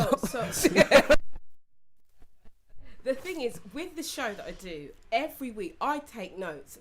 You know, there's a panel. The panel are talking. There are experts talking. I'm there taking notes. I'm asking questions, but I'm taking notes. And what I have found, and ladies who are there, I mean, my Facebook is live, and I know that some of them are watching. Don't shoot me down, but I'm just going to be honest. One of the things that I said in the last couple of shows is the ladies, you need to work things out in your mind, because as much as the women are saying that they're this, over the period of weeks, they've contradicted themselves so much. Seriously. The men have too, but not on the scale of the women. Not on the scale of the women. A question on that, actually, Yvonne. Why do people, I say people, really I mean women. Why do women, when a man makes a statement, just doing our show, what I've found is that we always want to counteract. We always want to shoot down. We never actually look into the substance. And I'm generalizing, of course, but women tend not to want to look into the substance or the content of what that man is saying, but they just are ready for the attack. Mm. Do you find that in your show? Yes, and I find that in myself. I'm just going to be honest. I think I do too. You just have to be honest. It's human nature. It's human behaviour that we do this. The problem is with both male and female is that we are not prepared to listen, and we hear to respond first rather than hearing to listen to what the other person is saying. And that is the issue, and it works both ways. But women, I just have to say, I think in certain respects women have been shot down so much and blamed for so much, and I know that there's certain men out there who are going to be saying no, the women don't get blamed. It's especially black men will be saying, actually black man gets blamed for everything. But actually, when you look at it historically, we have been shot down, and historically we defend our black men Come more on, than anybody. else. Come on now, come Right? on. We do. I just have to say that. So first thing is, hear to listen and look to see. Because sometimes we're looking and we're not seeing what's right there. So black men, when you're looking and you're saying about women this and women that, just see the women who are bigging you up. See the women who are saluting you, who are supporting you. And vice versa. Women, when you hear men putting you down, remember that there are men who are speaking truth, and they are building us up, and they are putting the crowns on our heads, Yeah. where it belongs. Yes. There are some men. See, you're gonna get men and you're gonna get women doing all the negativity, but look for the positive, and you'll be fine. I think that is such a good bit of advice from you there, Yvonne. So glad we got you in the building. Now, with IG Live, we kind of focused on, we did a lot around young people's attitudes towards sex. And guys, if you haven't seen it, go on to @NowChatShow UK, IG. You can watch it on IGTV for the replay. We don't want to rehash some of the stuff we've spoken about. What we really want to focus on is 3 women in the building. Is the female sexual experience, women's sexual experience. So I'm just going to read out some stats for you that from a couple of online surveys that were conducted. So there was an online survey conducted in the UK in 2017 of 1,250 women, so just over 1,000 women, and it found the following. Now, these were the key findings. Over 80% of women could not reach orgasm through intercourse, i.e. penetration alone. The next thing is the vast majority needed stimulation of you-know-what. Okay, the clitoris, I'm just going to say it, guys. No offense out there, but we're just talking real talk here. In order to achieve that climax, in order to achieve that orgasm. Most women, 72% that is, reported difficulty in achieving a simultaneous orgasm with their partner. 70% of women reported having multiple orgasms, and they say that multiple orgasms is more than one within an hour. About 1 in 7 women had experienced pain during orgasm and sex. And then there's almost 3% of women who had never, ever had an orgasm. The study also found that as a result of misrepresentation in the media, movies, and of course in pornography, a lot of women think that there is something wrong with them if they do not orgasm during intercourse. Similarly, a lot of men think that in order to make a woman orgasm, all they have to do is penetrate her and thrust repeatedly. So can we just talk around that? You heard the sigh, like, just let me. But it's a high statistic in terms of, and I knew about this statistic before, and there was a doctor who'd done a vast amount of research, I can't remember her name, but in the 70s, and not much research had been done since, but she found in excess of 70% of women claimed that they did not experience orgasm, they did not achieve climax through penetration alone. Now, before her research, guess what? There were doctors who said that that was a sexual disorder, dysfunction in a woman if you couldn't achieve an orgasm through penetration. So, All right. hold on. Disorder, so you're basically saying that the issue is with the woman. That's what they said prior to this research being done, yeah.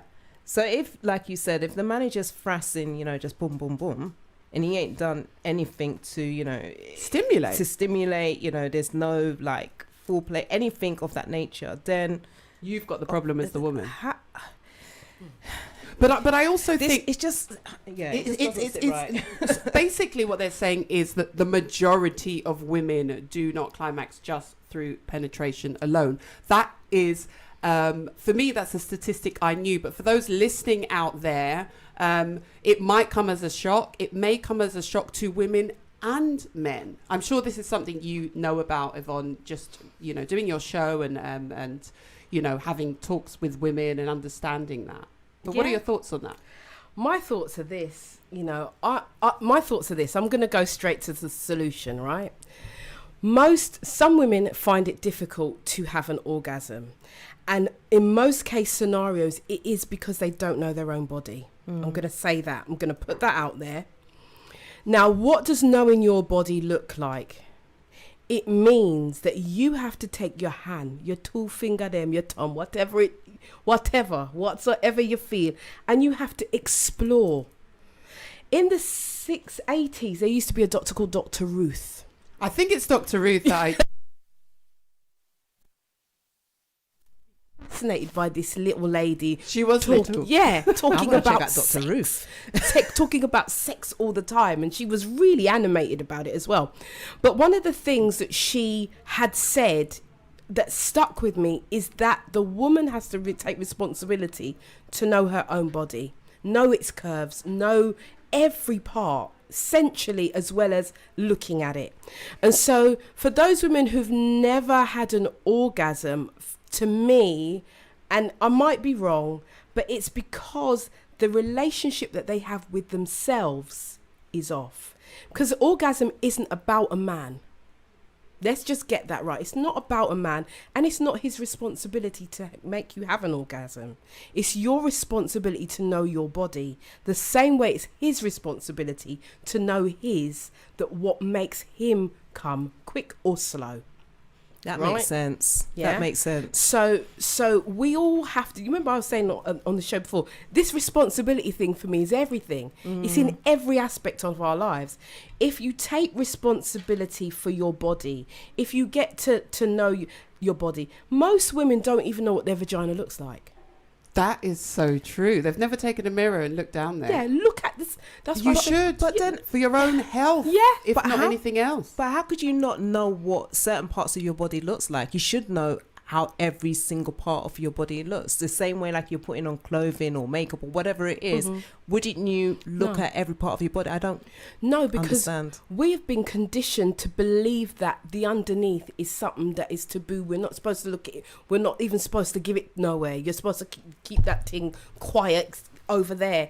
So a lot of women feel that it's dirty. They feel nasty. They feel like a scat if they're looking at themselves. Why am I going to open up my legs and look in them and get a mirror and look there? Why would I do that? But actually, you should. But it's the same way you go to the doctor. If you're going to be doing your smear tests or anything of that nature, they have to look there to be able to see what they're going to be operating to put the tool in, etc. So to me, that should be an indication to, I need to know what's going on down there myself, because how would I know if something's abnormal? That's the whole point, and that's why I talk about your own health, your vulval health, your gynecological health. It's really, really important to understand that. Rachel said she's clapping Rita Von, know your body. So she's giving you an applaud for that. Thank you. I do agree with you. I agree that it's your responsibility as a woman to know your body, and that it's your responsibility, therefore, to understand what you like and what makes you achieve a climax. Where I would add to that is, and this is coming on to the next bit of another study that I want to talk about, but what I would add to that is communication is key. Oh, yes. Because if you know your body, then you should be able to tell that man what works for you. And Absolutely. if the thrusting repeatedly doesn't work for you, do not be afraid to say, sorry, baby, that's not working for me. That's Let right. me show you what to do.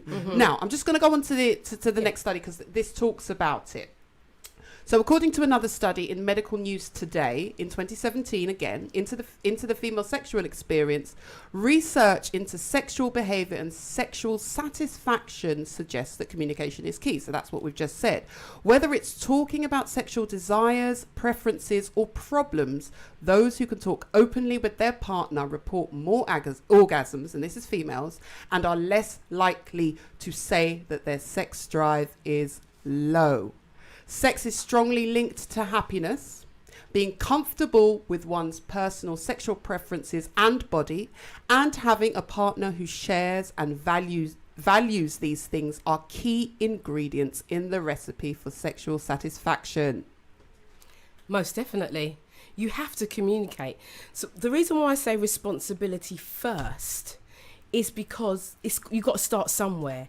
If you know what you like, as we were saying, then you can guide, direct, show whosoever you are with what you like in whatever way you see fit. And then that then makes the relationship even stronger. You have more in common. You want to talk about things, you know, and your sex life will grow and grow in areas that you never dreamed it could go. That you'll find yourself doing things and being more open to things because of the nature of the communication and the relationship you have with your partner. So if you take your time and you say, listen, baby, give me a hand.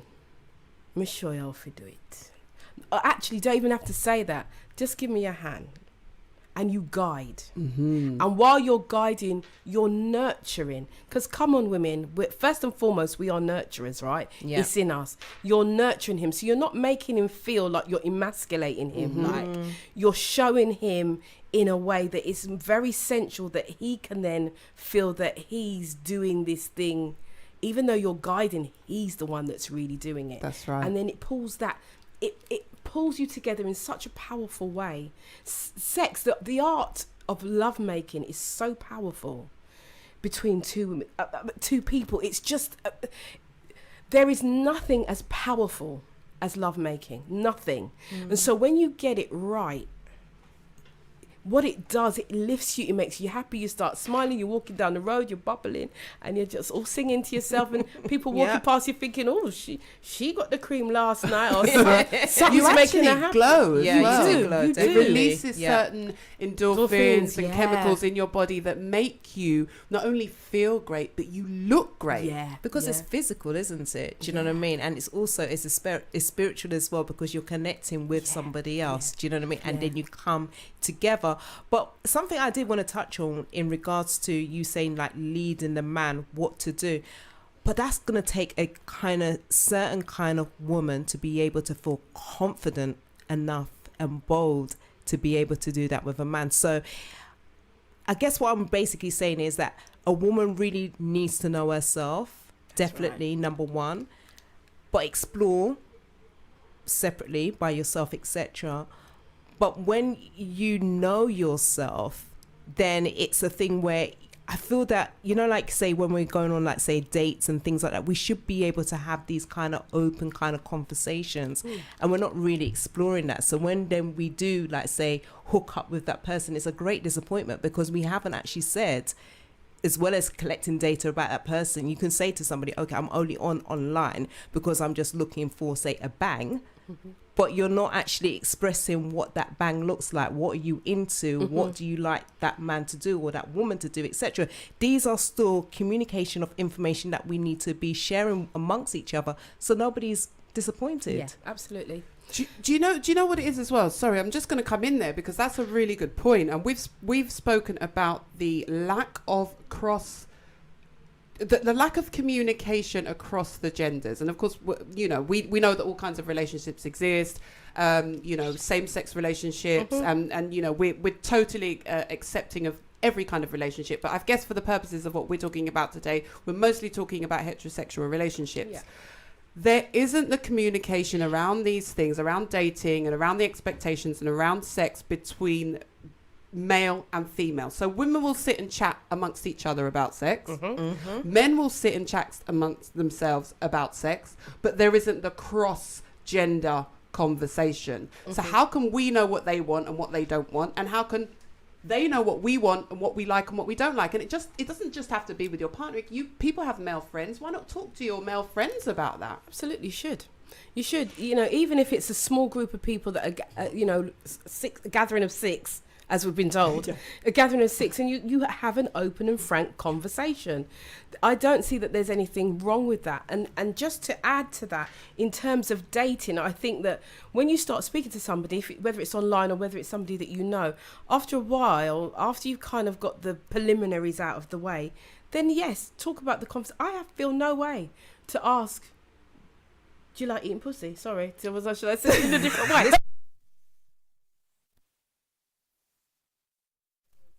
Okay.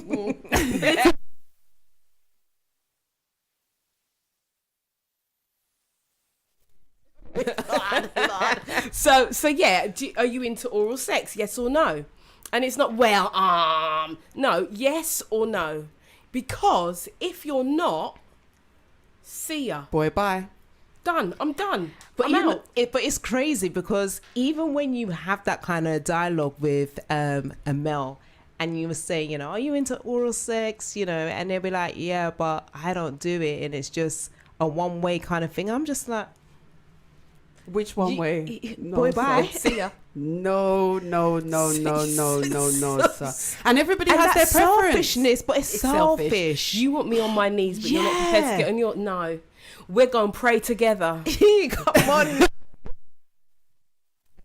And it's going to say we're going to pray together, and it's going to last 69 minutes. That's right. This is it. Look, we just got to keep this thing so real.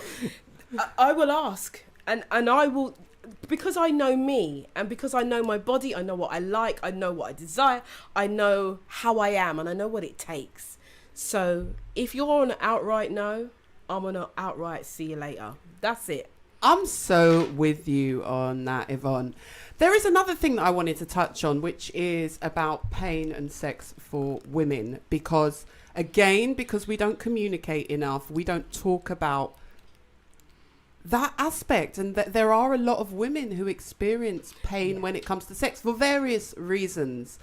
Sometimes it could be because of the position, it's not suitable for you. But for example, someone like myself who has been diagnosed with endometriosis and I've had cysts, I have experienced pain in the past if it isn't the right position or the right way and it's uncomfortable. And a lot of women suffer that pain, and a lot of men think that the pain is good. Now, let's not talk about pleasure pain, because that's a separate conversation, right?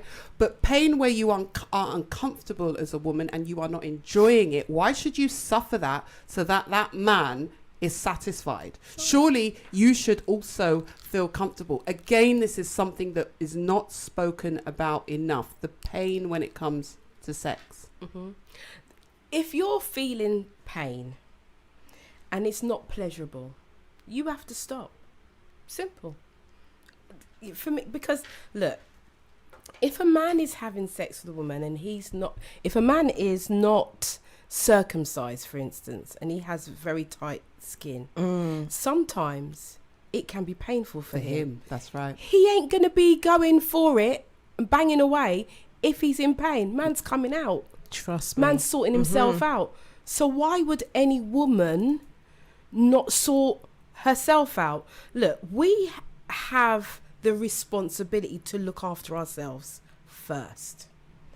If it's not pleasurable, you have to say. You have to. Because the only person who's been damaged is you. That don't make no sense to me. But would that come back to, like, say, for example, as a woman, you feel that pressure. If you basically don't really love yourself, you don't appreciate who you are, you don't, if you're in a place where you're going to be in danger, if, say, somebody was coming to you with, say, like a weapon, you would run or you'll do something about it. But when it comes to the bedroom, for some bizarre reason, as women, some of us, we just don't speak up. Well, we just allow it because we feel we want to satisfy, we want to please him, etc. So even though I'm in pain, I'm in discomfort, etc., I don't want to lose this man. So I'm just going to just take it because that's what I got to do.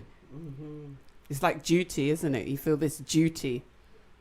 Is duty a doormat? No. No, it's not an iron board either. And it's not an ironing board. And that's when we are talking about this and I'm thinking about it, these are the pictures that I've got in my mind. A doormat, an ironing board where you're just, whatever you want to do to me, just do it.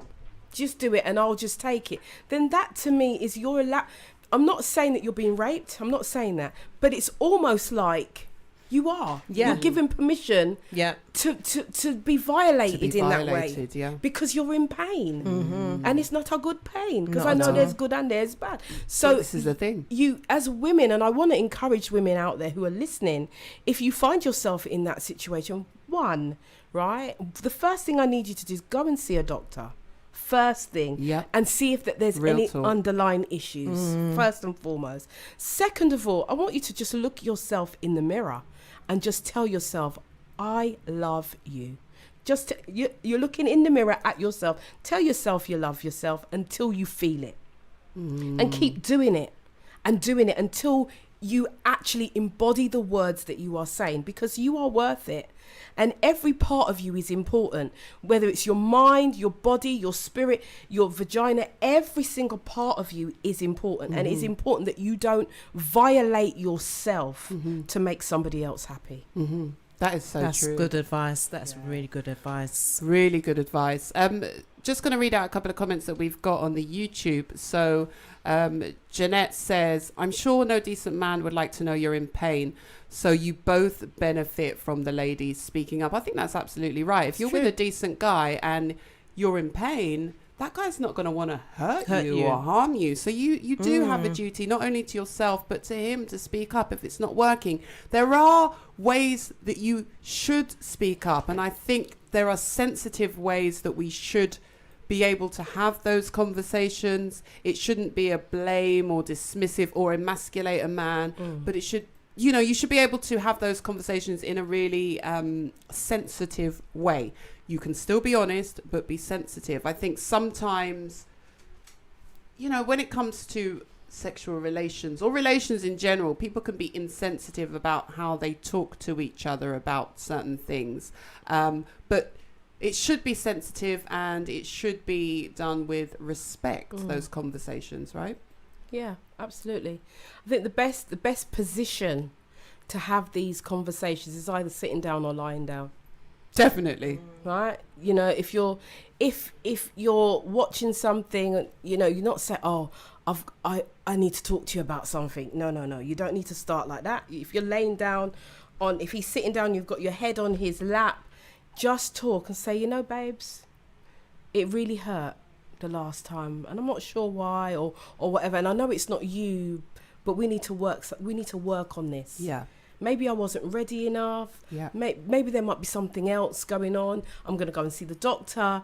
But I really want us to kind of work this through because I really enjoy being intimate with you. I think that's really good advice. And those words, especially what you've just ended the sentence with, which is, I really enjoy being intimate with you. I think that is so, so true and so, so important because it's about how you speak to your significant other. And your significant other will, if they're a decent person, like Jeanette said, they will understand. Back to the whole point about communication being key. And as Yvonne said, women, ladies out there, when you do have intercourse, if you do experience pain, go to the doctor. Go to the doctor. There might be something going on. There was something going on for me in the past. And in fact, I had a really large cyst and that cyst was removed and that removed the pain. Now, endometriosis can tend to make intercourse painful, but you can get around that. And it depends on, there's varying degrees of endometriosis and it's all about the position, etc. But one thing that I know now, I'm confident now, and I love myself enough now to know is that I will not be silent in the bedroom if it's not if that sexual interaction is not serving me. I need to say, and I need to tell that guy, listen, like you said, babe, that feels uncomfortable or that hurts, or have that conversation because that's the only way he's gonna know. Yeah, he's not gonna know otherwise. Yeah. And if you are making noises of pain, he might not be able to tell the difference between that satisfaction and actually you're in pain. So you do have to open up, you do have to speak. And, you know, don't be fearful, you know, don't be fearful of the response. The worst that could happen is that the person walks away. And if they walk away, then that's a blessing. That's right. That's a blessing. Because they weren't the right person in the first place. So, you know, don't be scared. You know, I always say be bold, be fearless. Yeah. You know, but be authentic, be yourself. That's a bit of my tagline there. That's what I say. Yeah. And that's what I mean. Just be bold. Be bold enough to say, listen, I'm important. Yeah. How I feel is important. Yeah. You know, what I want is important. What I do is important. Everything you do is important. And own that, and then speak to your partner in love, and just say, it's, you know, this is not working for me, baby. That's right. But if we try it this way, it could work. Yeah. I'll try this way or that way and see what happens. And for most men, if they're in a loving relationship or you know, the relationship is about giving to the other, then they're really, and for most men, if they're in a loving relationship, the key is, I can hear an echo. Yes, come back. It's okay. Okay. The key is that you know, they will want to, like you say, they'll want to please you, and they'll want to understand, and they'll want to, but also when they know that whatever they're doing is working, that's a real turn on for men. That's a massive turn on, both ways actually, for a woman as well. When you know that it's working, it's a massive turn on.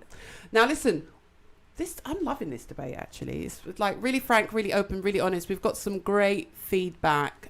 Jeanette's also said, do not be with a man if you feel afraid to express these important points. Well, it doesn't matter which man you're with, you should always express those important points. And like Yvonne says, if he decides to bounce, then that's his business, and you didn't need him in the first place. The man for you, girl. Yeah. Absolutely. But we did ask you to, we're going to have a bit of a breather with some music. We did ask you to select some tracks, so we're going to put on that first track right now. Going back. This is Now Chat Show on iLive UK.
This is Now Chat Show on iLive UK.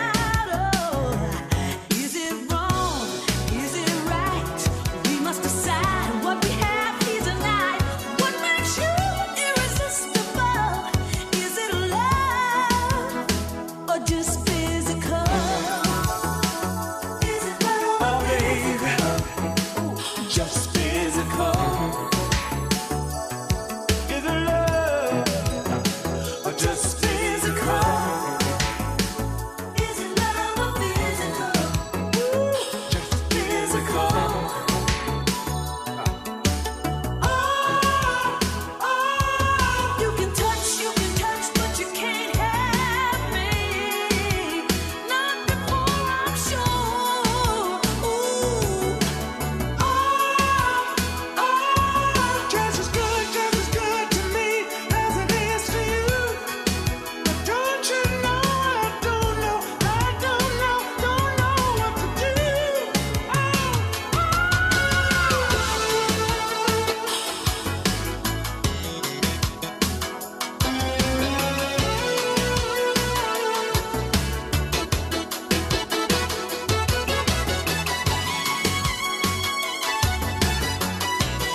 Every Friday, hang out with your girls, Kaz and Janelle. Decide what we have tonight. What makes you irresistible? Is it love or just physical? Is it love, baby? Just physical. Is it love or physical? I wanna know. Is it? Are we wrong for each other? Big tune. Ashford and Simpson, is it love or physical? This is just so key for the topic right now. So Yvonne, why did you select that particular track? Do you know what? It's an oldie, but it's a goodie. And it just really asks the question that many women, especially women, I have to say, it's more women than men, want to ask but afraid to ask. Is this a love thing or is it just a physical thing? Because there's a lot of people who are in relationships who don't know where it's going. They're like unsure. You know, we like each other, we're seeing each other, but I don't know if we're together. This is what I'm hearing a lot of people say. I'm not sure if we're together, but we're kind of seeing each other. I was like, what's kind of mean? Why is kind of in the middle of that? You know, and who is kind of? Who is Kaina? Who is kind of? Kaina is the middle person, the middleman. Yeah, well, and then you have to find out if there is another in the triangle. If it's a triangle, or And then it become entanglement. right. Well.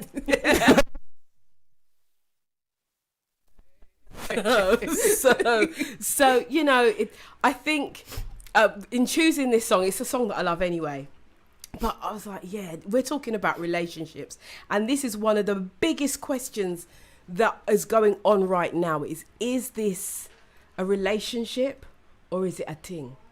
And there's a lot of, you know, I know quite a lot of single men actually, and they don't want to settle down. They don't want a woman, you know. They just want a little something. Are they honest about it though? They're honest to me because we're talking in conversation. True. And they're not looking me because they know that I'm off bound. But I don't know what they say to the women that they're with. And that's the thing. And I said, just be honest. We're at an age, and I say this to them, we are at an age that we don't need to play those games. You have to call a spade a spade. If you want someone, if you see somebody and you think she's wifey material, then step to her like a wife. Or should I say, step to her like you're her husband. That's so true. Right? Don't just come, well, your body look good. No, get lost.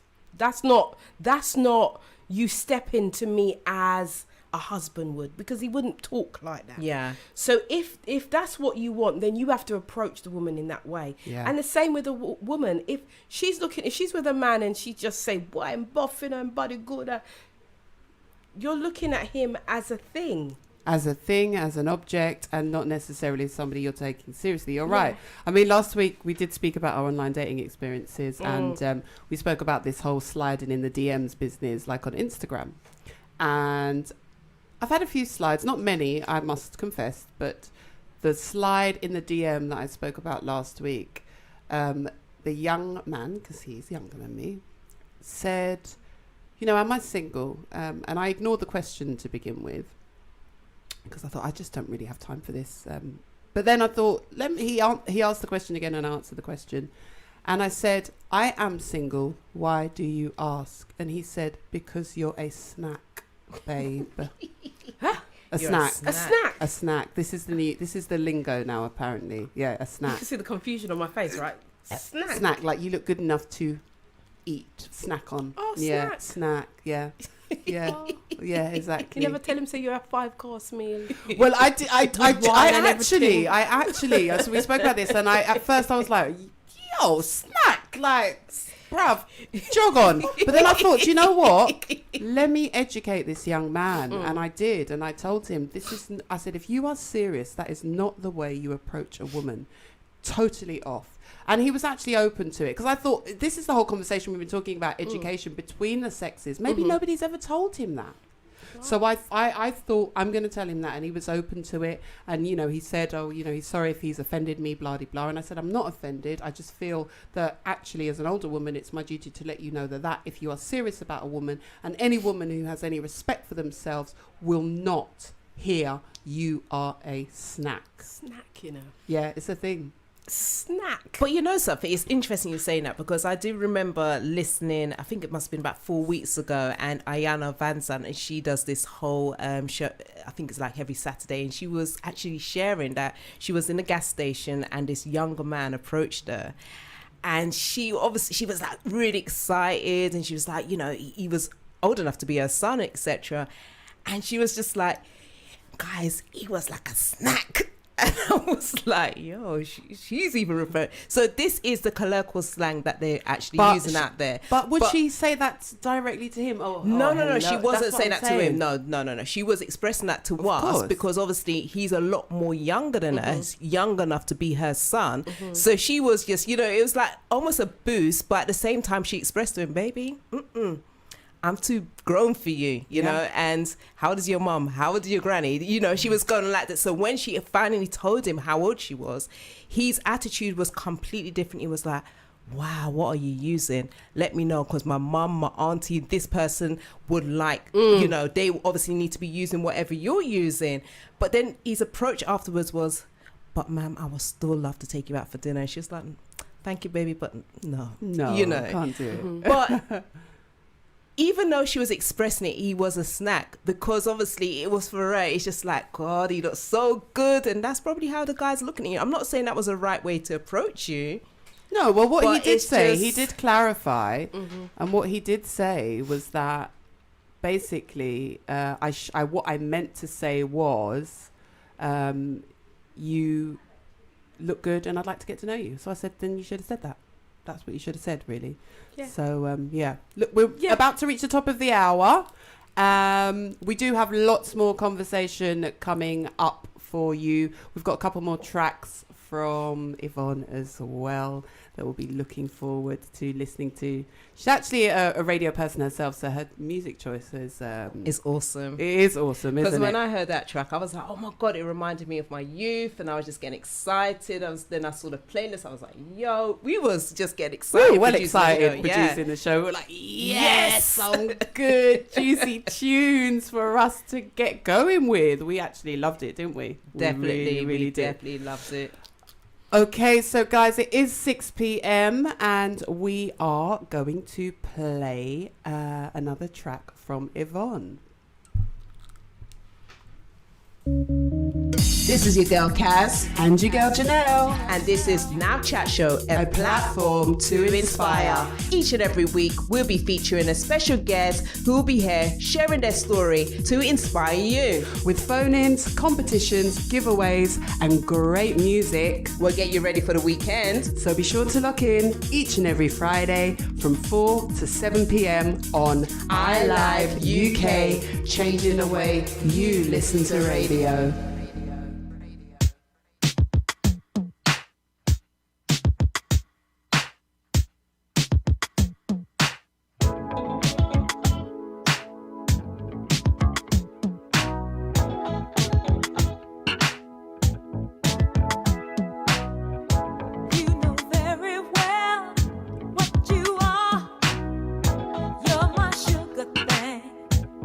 My chocolate star.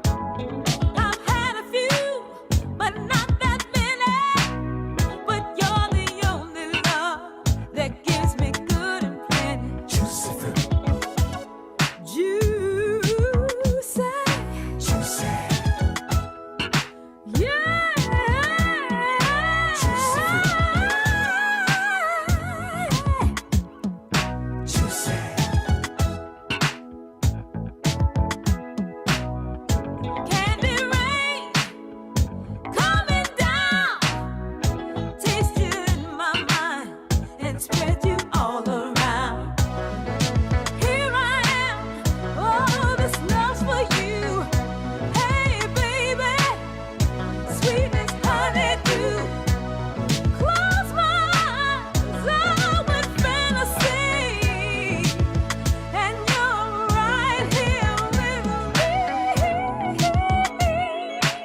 Oh my gosh, Yvonne, that is a tune.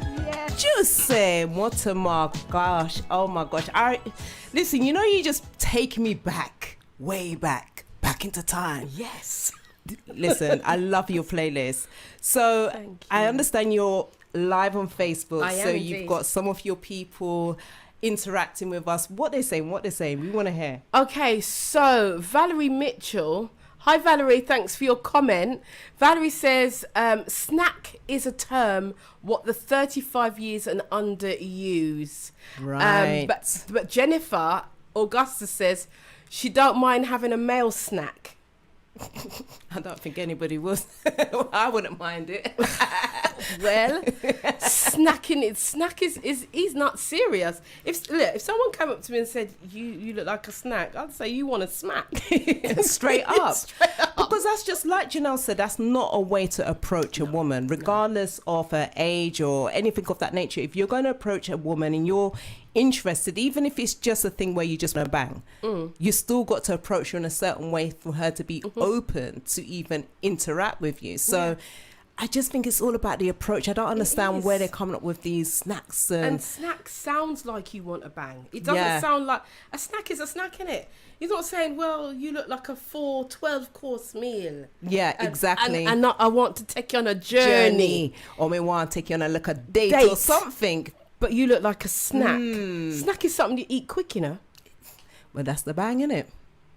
That's the bang. But what's your views on, you know, like we spoke about online dating last week, and we spoke about, you know, obviously for women wanting to hook up with men as well. Do you think that's okay? Do you think that's cool from your perspective? I think that as individuals, you live the way you want to live. And you've got to be at peace with how you live. So if you are a female and you're having lots of male partners, and when you are by yourself, you haven't got anything good to say about yourself, you're not thinking good thoughts about yourself, you're not happy with yourself, then I would have to say to you, stop doing that and reevaluate. But if it doesn't bother you and you're free and you've embraced your sexuality and you say, well, I met this man today and then I met this man tomorrow, and you're happy with it, that's entirely up to you. The one thing I would say about that is protect yourself, because women, we receive, we do not project. Yeah. So when you're receiving, you have to know what's coming inside of you, what spirit. Let me just call a spade a spade. You have to know what spirit is going inside of you. So because there's residue that is left behind, and then sometimes you start behaving a certain way and you don't even know why. And that's because the residue of that person is left in you. And also there is sexually transmitted diseases, there's pregnancy, and the last thing you want as a woman is to be pregnant and not know who the father is. Because I saw a program, it's an American program, and the woman had twins, right? And the father, he said, that one's mine, but that one's not, right? And they were like, but they're twins, right? And so they have to be. Yeah. So they got in a doctor, and the doctor had to educate and said, no. What happens is the two separate sperm. So she had sex with one man one time on that day, and later on in the day had sex with another man, and that sperm fertilized the other egg, because it's all about time. Yeah. Right? You think, listen, the body's amazing. Yeah. Wow. It's amazing. Yeah, You can't play with biology. And so she had two children from two different men at the same time, and they're twins. It can happen. So when you're opening up your foot, ladies, be careful.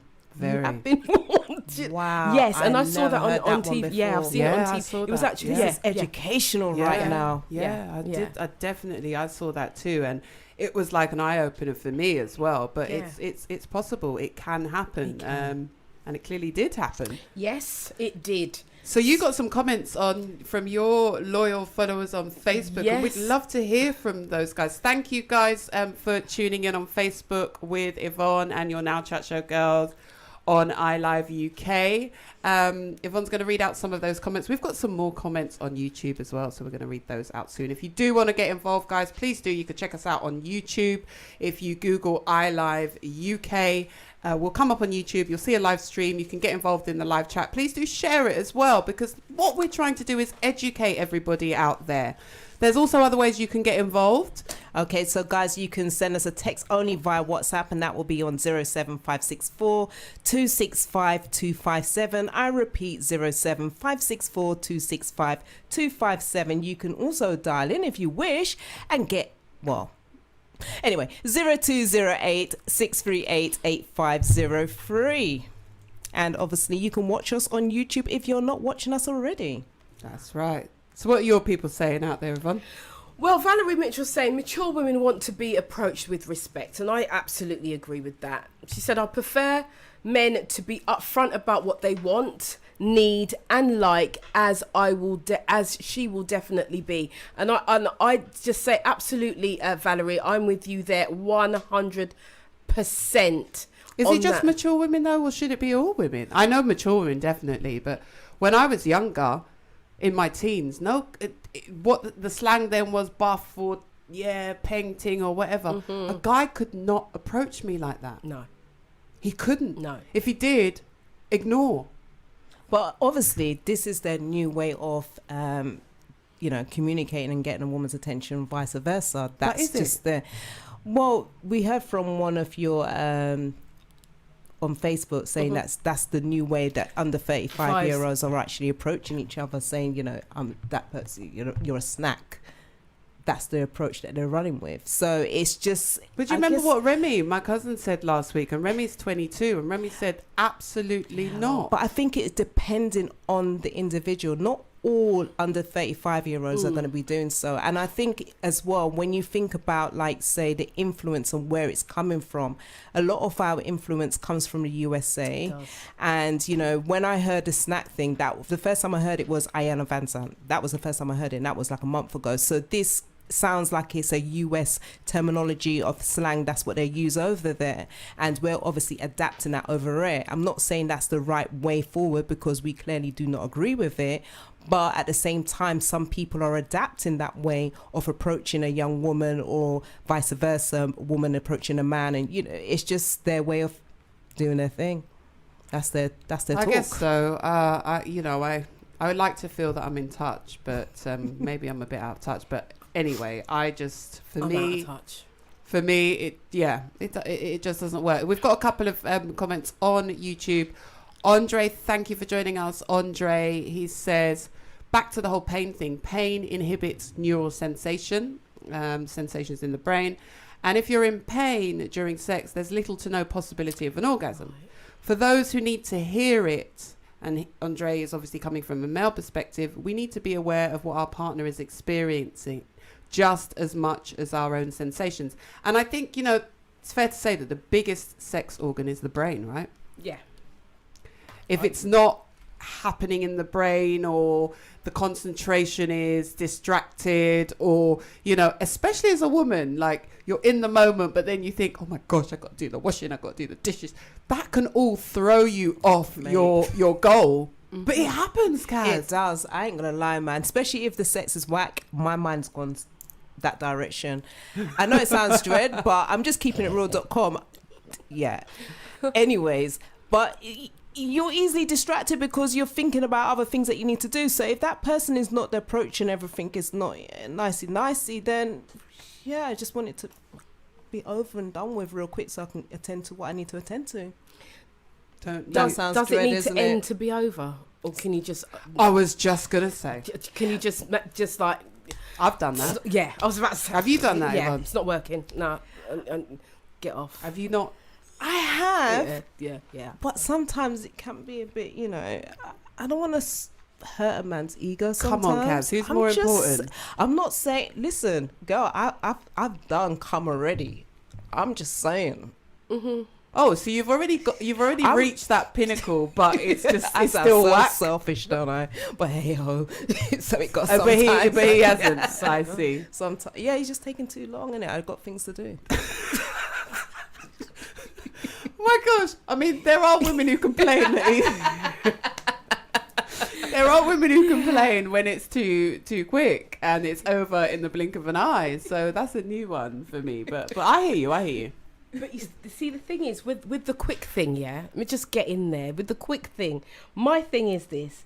Most men know whether they're quick or not. They know, right? They know. They really, really know, right? So my thing is, rather than you come with your two pump and a squirt, right? You sort me out Sounds like first. sanitizer. Yeah, it's true. You sort me out first, and then we're good to go. Yeah? Because before me blink my eye, it's done, innit? So it's okay because I'm sorted. Yeah. And that's how you make relationships work a little bit better. If you don't want your woman to be cussing you behind your back and to your face, right? To your face. Yeah. Then know this, guys. Word of advice.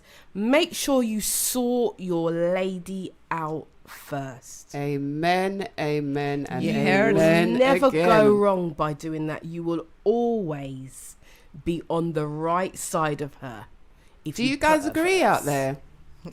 I think they do, actually. I think that is so key because at the end of the day, when you sort out a woman first, I mean, isn't it all about ensuring like that person is pleased?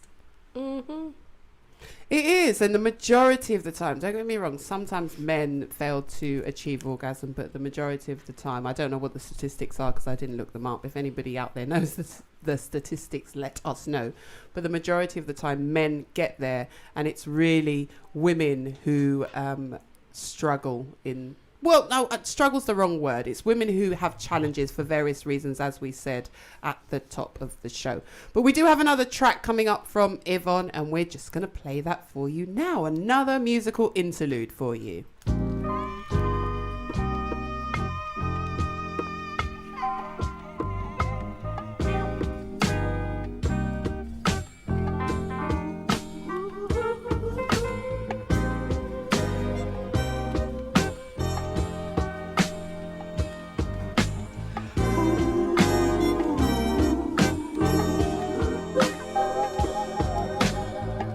And in this love, I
that was. That was Eddie Kendrick, Intimate Friends. That was a lovely selection, Yvonne. We were just talking while the track was playing, just saying that it reminds us of back in the days, like Oasis raving, Night Moves, real raving, right? Yeah, absolutely. Those are the days, man.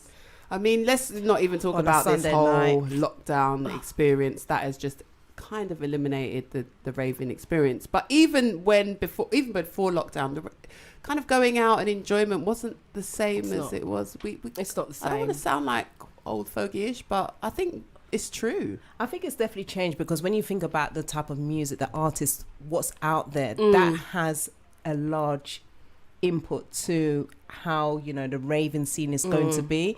And then when you listen to the lyrics of some of their songs and everything, remember some of the music that we listen to, like we just listened to Eddie Kendrick's Intimate Friends, you know, we don't really hear about things like that anymore. It's more about just a bang and things like that. Do you understand what I'm saying? There's no depth to it. There's no etiquette. There's no etiquette. There's That's no the one. what's the word I'm looking for? Panache. Panache.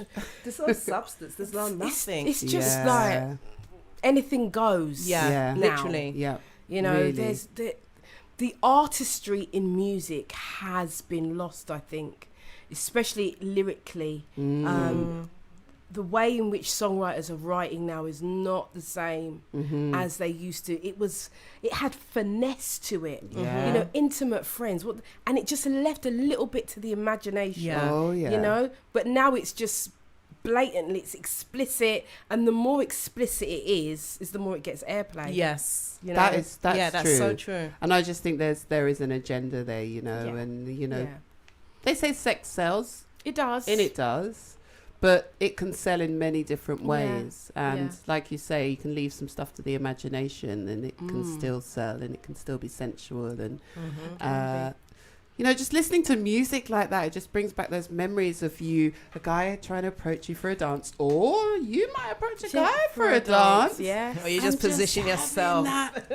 You know, just having that little moment. You ladies just positioning yourself. And you talk to your friend, look cute over there, so we go around that. Anyway, Yeah, you know, just those. But it was easier to meet people then. It as well, was easier to because we meet didn't have people. the online thing either. You could go out and see somebody and have a conversation and then exchange phone numbers and have that kind of the communication was different. It's different. And Now be it's excited about it as well. So, okay, I'm not going to call him today, or I'm going to see if he's going to call me. I'm going to leave it for a day, or maybe a week, or you know, all of this anticipation and build up, and it was great, and it's so different now. Like you know, we spoke about online dating; it's so instantaneous. And you had to remember people's phone numbers back then. I mean, when you think about it now, if a guy give me his number, I'm not memorizing it. It's just in my phone. Yeah. Or the guy's running around the whole club for a pen. Exactly. You Or know. write down a number on your hands. On Or his something, Yeah, just write on listen. back in.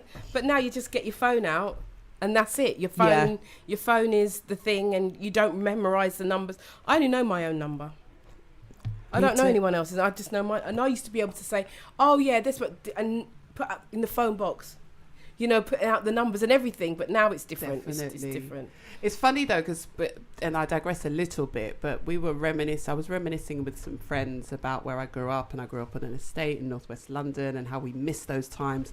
And we were saying that we remember each other's phone numbers, and the house phone numbers that we had, and I remember my home phone number. Yeah. Like, and this is going back, oh my gosh, you know, years now, more than 30 years now. But remembering my home phone number, and it's crazy that, you know, we did remember these things. So, yeah, times have moved on. They have. And time does have to move on, because that's just the way that the world is. Yeah. But yeah. It does. But can I just add what Jennifer Lee Augustus has said? Because I've got this message here, and I've had to put my glasses on to read it. And it says... and actually, I could add that in a woman's life, there are many stages. At some point, for example, a 55-year-old woman might be looking for a snack for the night. Because she's peckish, innit? She's peckish. Yes. I would say that's down to where she is in her life. Snack is like a fling in English. So I think she's defining the word snack for us. But I like the fact that you said she might be 55 years old and she might just be looking for a snack for the night. Snack before bedtime. Because she's peckish. Go to the vending machine. Go to the vending machine. I suppose that's what people are doing online dating as well, isn't it? They go and they swipe and they look and they think, that looks a bit It's peckish. true, because sometimes they say, can you eat now? What? That is literally what it is. Because I was watching, there's this web series, oh my God, it's called Tough Love web series, and I only found out about it just the other day on Monday, and it's been going on from since like 2016. I am quite late in the game. But literally, they were doing this whole online dating thing, and one of the girls who was in a long-term relationship with a significant other, and they broke up, etc. And she literally was just looking for someone to hook up with, and she would just be like, "Yeah, I'm just, a bit sexually frustrated." And the guy was like, "Well, at least you're honest." And they met up and hooked, and that was the thing. And that's what you saw.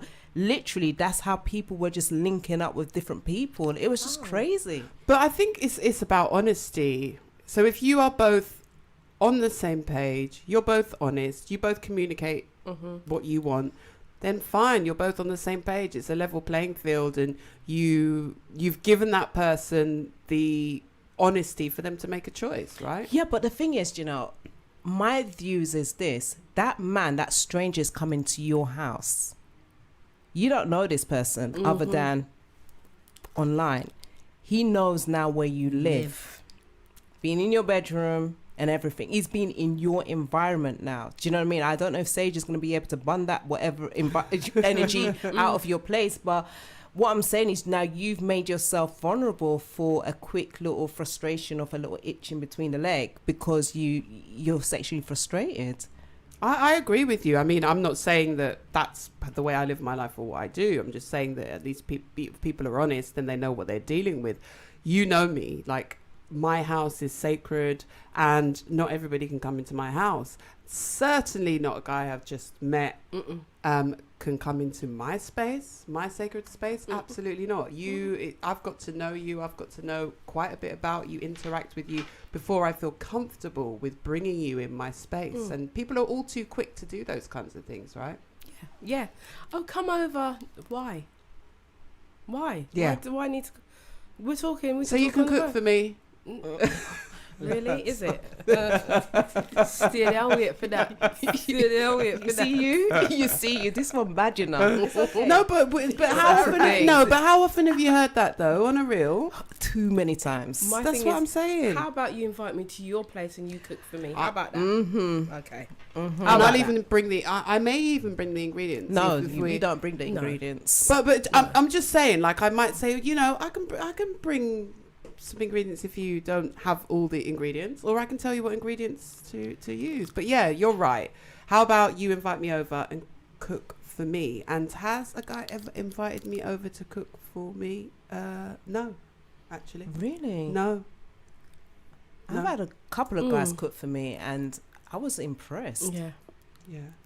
I've had guys cook for me. I mean, my ex-husband was a chef, as you know, and he loves to cook, and he did a lot of the cooking. But what I'm saying is, a guy invited in the courting stage. Let's go back to the old type language. In that stage where you're trying to get to know, for a guy to say to me, "Come round and I'll cook you a meal." Actually, one guy, but apart from that, not really. Guys, you're slacking, man. Guys, you are slacking. Listen, if you're out there, if you're a man and you are single and you're serious about finding someone, listen to the conversation. There are some keys dropping here. Some big nuggets, golden nuggets here. To show a woman that you're half like decent, half fully immersed in wanting to be in a relationship, ask her for dinner. Yeah. If you can't cook, go and see mummy, go see your sister, go see your auntie, go see your friend. Go on YouTube. Get a tutorial. Yeah, and do it step by step. It doesn't matter how it comes out, because if she's any half decent woman, she will just be like, wow. You done that for me. It doesn't matter if it tastes bad. It don't matter. It's the effort that you put behind Oh, it that's yes. gonna open up her heart a little bit more. Yeah. Bring the walls down a little bit more. If you're dating someone and you don't know how to bring the walls down, don't take her out to dinner. Cook her dinner. Yeah. You know what I mean? Agree. I agree definitely. with that. Do you remember this story? And we're not going to expose who it is, but do you remember the story about the guy? And he this is between, we had this conversation, Kaz, and he'd just transitioned into a new career. So he'd left his old career, very good career, but he stepped out to become an entrepreneur, and he was trying to get with a girl. But he was complaining that he didn't have any money and blah, blah, blah, blah. And Kaz gave him some advice. What advice did you give him? I gave him tips. I said, listen, bro, you just need to be creative. You could just go to you can go even KFC, or you can just get like a fruit off the tree. Just do a little amper basket, go to the Emancipation Park, just make it all romantic and just get to know that person. It doesn't have to entail money. If you're really interested in that person, just have a picnic. Just have a what picnic. You said. Have a picnic. Did he do it? I don't know, baby. You tell me. No, you do know. He didn't. Oh, yeah. You do know. He didn't do it. He didn't take the advice. And it was really simple advice. Did he get the girl? No. But the thing is, even I remember one time I was walking home from work, and there was a group of young boys, and they were talking about like when they go out on a date that the girl should be paying like 50% of the actual the bill for the meal and everything else. And the guy was like, well, no, I don't want to be doing that. I don't see why I should have to be paying for it. If I want to take her out, then it's 50-50. And I said, so one of the guys that was in the group said to me, oh, excuse me, I know you don't know us, but what do you think of this? And they just basically told me, even though I heard everything. And I said, baby, you're not ready for a relationship.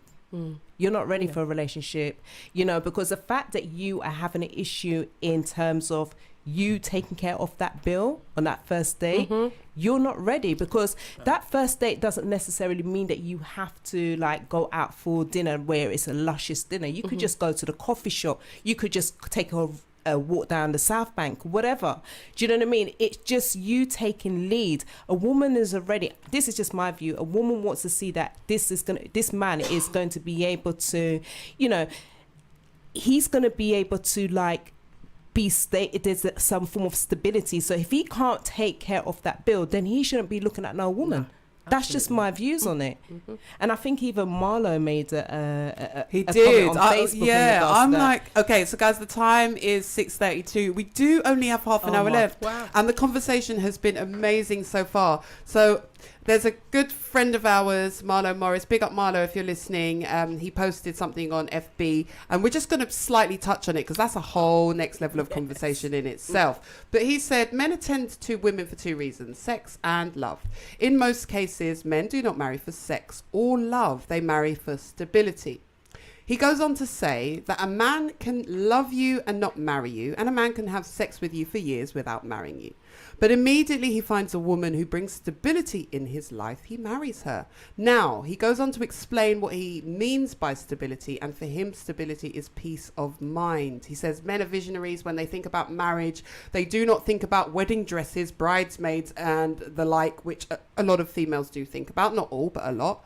Men think whether a woman can build a home, take care of the kids, and most importantly, give him peace of mind. In other words, men don't like a woman who gives them discomfort. And this is why a man can stay with a woman for years and then meet another woman, and in a month he marries her. It's the comfort of having peace of mind that the man wants. He says sex is a pleasure, love is an affection, respect is stability. Oh, that's quite profound, actually. I actually sent both Kaz. I saw the post and I sent it to both Kaz and Yvonne because I thought there's some substance in there. There's merit in that, right? There is. I reposted it and it did spark quite a debate, actually. It's on my Facebook page.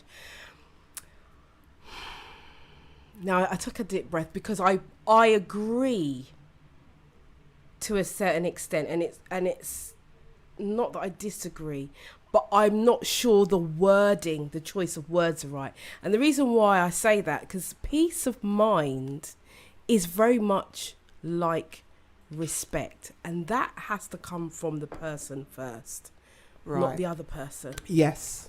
you know, it's like you've got to love yourself first. You can't, because it almost means that the woman has validated that person so much that they're going to make that choice. And I just don't believe that it's anyone's responsibility to do that for anybody else. It's your own. So I agree with it in theory. But then when I look at the wording, I'm like, maybe it's a different word. Maybe it's not stability. Maybe it's not peace of mind. Because peace of mind means no worry. That's what peace of mind means. True. It means no worry whatsoever. You are confident. You've got no worries at all. How can somebody else give you that? Because that's an individual thing. Yeah, it has to be individual. And that's the premise I'm taking it from, of what peace of mind is.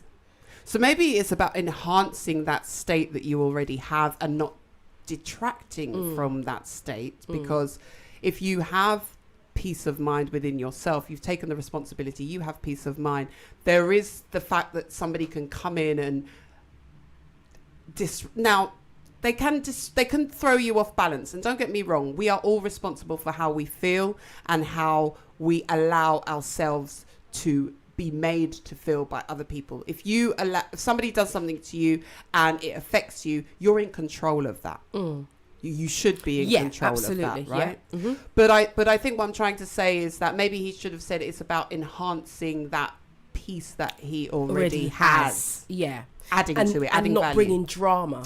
Because I think that there's a thing about, there are certain women who are just very dramarous, and I don't even know if dramarous is a word, but they're just, everything is drama. And then there is no peace, right? Some of the men on the show have said that they want quiet, they want stillness, because sometimes they just need to just chill, and the woman will come in and it's like, it's too much. That's what they've said on the show.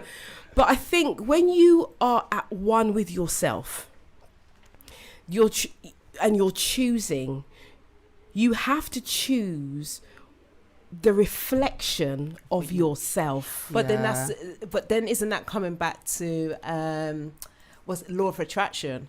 And even going back to what we was talking about earlier, it's about being whole within yourself. You have to be that 100%, because I think that's going back to, even because the angle that you're taking from his statement, I didn't actually think of that, but it makes sense what you're saying, because at the end of the day, you're not gonna have that peace of mind. The only way you're gonna have that kind of harmony, that peace of mind, is if you have that within yourself.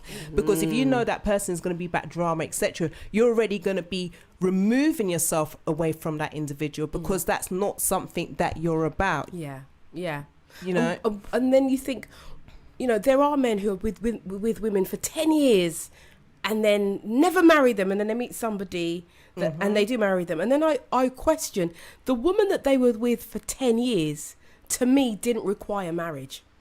I don't even think it's that they didn't require marriage. I think this is a conversation that I've had with a few different women who have been in a relationship for say 15, 20 years, got a house, got children with this man. They want to get married, but they will say, no, marriage is it's just paper. It doesn't mean anything. But as soon as that man goes, like you said, he would then marry somebody else in a flash. Now, to me, it's like, why are we just playing house? You know, because the truth be told, you're doing everything as if you're married to that person. So if you are that person, that man is just like buying a house with, you're already investing money with that person. You know, so to be quite honest, if he decides that he's going to go out of road, you can't say nothing, because he's not yours anyway. We think that person is ours, but there isn't anything, there's no contract, there's no nothing to say that person really is yours. Just because you got children for this man doesn't mean that he's yours. And that's why I think marriage is so important. It is. In that sense. I just want to go back to the statement that I made about not requiring, because those women who were in it for 10 years, their action told that man, he didn't have to marry them. Come on. That's right. Because they gave everything. Everything. But you see the woman who comes 6 months She's after, coming. telling you, No, no, Listen, darling, this I ain't come no with a snap. price tag. This ain't Like you you have go to Marks give me and the Spencer's. all. You have to take me to one of them delicatessen place there, and I don't think they Harrods, should take me to You Harrods. take it somewhere there. They're gonna give you the whole shebang. Every minute there's something else coming. All different meats, foods, whatever, rices, or yes. pulses, whatever. It just keeps coming and coming and coming. She's like, that's me. So if you want me, you got to give me the surfer ticket. Otherwise, it can't run. Exactly. But I agree with what you're saying. But at the same time, in order for that to happen, not all women, I for sure did not value myself. Do you know what I mean? And that's one of the reasons why I won't do this online dating things, because emotionally, I'm kind of detached from that. I need to sort myself out emotionally, etc. But if you have not been shown that you are of worth, if you haven't learned that from in the home, or you're not learning it at all, then how then can you position yourself to say, right, you know, I'm worthy of XYZ, if all you've seen around you in your environment, mummy's not married, or that's a broken relationship, or whatever, you know, and you haven't even been told that how you are, you know, fearfully and wonderfully made, and you actually resonate to that.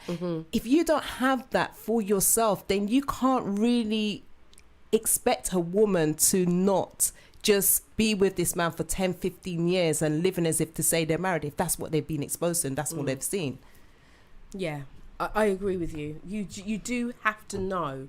But this is where we have to start asking questions of ourselves, right? So we have to look at history. We have to look at other people's relationships. So why is that person over there married? What did it take for them to get married? What did she say in order for him to marry her? What was her behavior like? Yeah. And you have, because at the end of the day, some of us haven't been brought up in environments where mum's married, dad, or whatever, dad's home or dad's not there. We've all been brought up differently. So you have to then start thinking about, what do you really want? Yeah. What do you really, really, really want for yourself? Yeah. Okay, I want to be married. I want to have my children in wedlock. I want to have a house. I want to have a car, blah, blah, blah. So you go and you look and you go and model. See, success leaves clues. It does. So you go and you find somebody that has the model that you want. Ask them questions. Come on, Yvonne. Yeah. Come on. I have a friend, a really good friend of mine, and she is so feminine, but she's powerful. Right, she just operates in her female energy all the time, and so we were having this conversation after the After Dark show, and I was saying to her, I realised that I'm operating a lot of the time in male energy. She started laughing and she goes, why'd you say that? Because something happened on the show and I was sitting there talking like that, and all of a sudden I was just very astute, very male orientated, and she started laughing and she goes, yeah, you do. And I said to her, but I see you navigate yourself around your husband, around business, around all and you behave differently. She's very, very feminine. So me start watch her. Yep. And I'm modelling her Yes. because I see it work. Same with the lady that I interviewed, Carol Massey. She's a CEO of a construction company, works with pure men. Very feminine, but it's in her power. So if you see something that you want in any aspect of your life, find the model you want and follow it. I'm not saying you copy. No, but you emulate it. You emulate. You do. Mm-hmm. It's the same. It's the same in the work environment as well. If you see somebody who you're like, oh my gosh, I love the way that woman or man conducts themselves. You know, their behaviors. They are able to articulate themselves in meetings and get what they want and blah blah blah blah. Then you will emulate that. Oh my gosh. It is almost 7:15 and Gosh. there's so much more to say, but we don't have time to say it all. So we are going to have a bit of a musical interlude now, and we'll be back right after this.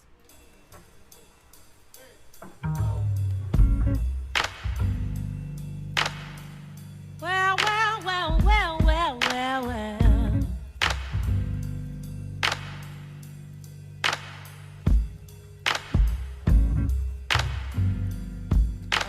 Maybe you don't recognize what you got between your thighs. Come on. Well, So I'm gonna set you right, and I'm starting here tonight. Well, shine like the moon and strong like the sea.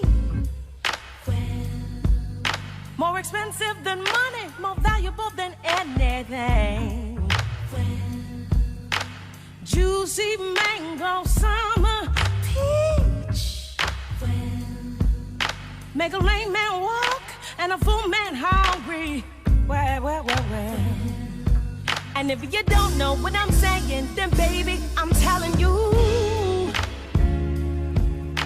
there's power in them rolling hills. Come on. You're a prized possession, not everybody's worthy. Only reason I know, cause I headed down that road. And it'd be a shame for you not to have your own glow. Come on.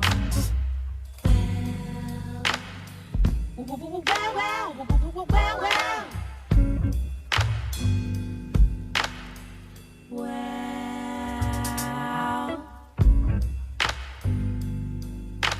maybe you don't recognize what you got between your eyes. So I'm gonna set you correct so you can get what you should get. Yeah. Intuition, something sweet. Let you know what you know, that you find before you see.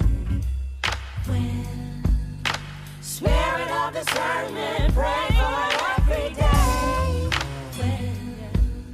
Let you know who should go and who you should let stay. And if you don't know what I'm saying, then baby, I'm telling you, yeah, there's power in them rolling hills. Come on.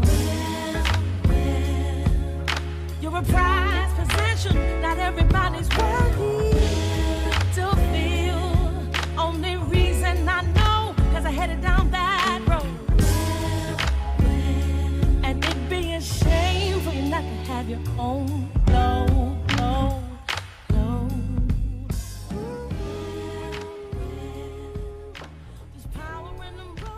That was Jill Scott there and Rolling Hills.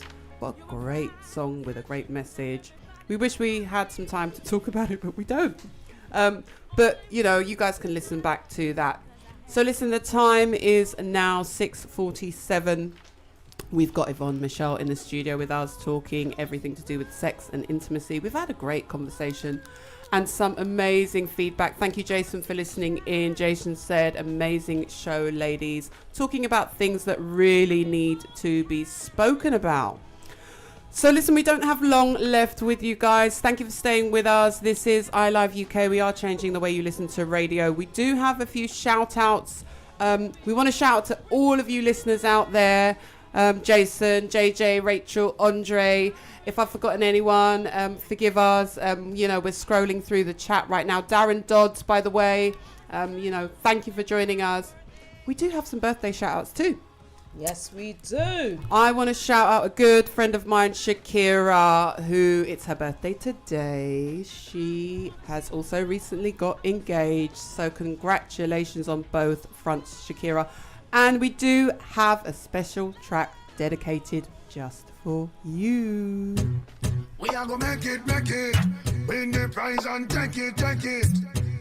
We are gonna make it, four corner, global. We are strive and a reach for the goal. Them a fight and a spite through them in control. Them a real lad. But a long time, we a fight for your slice of the bread.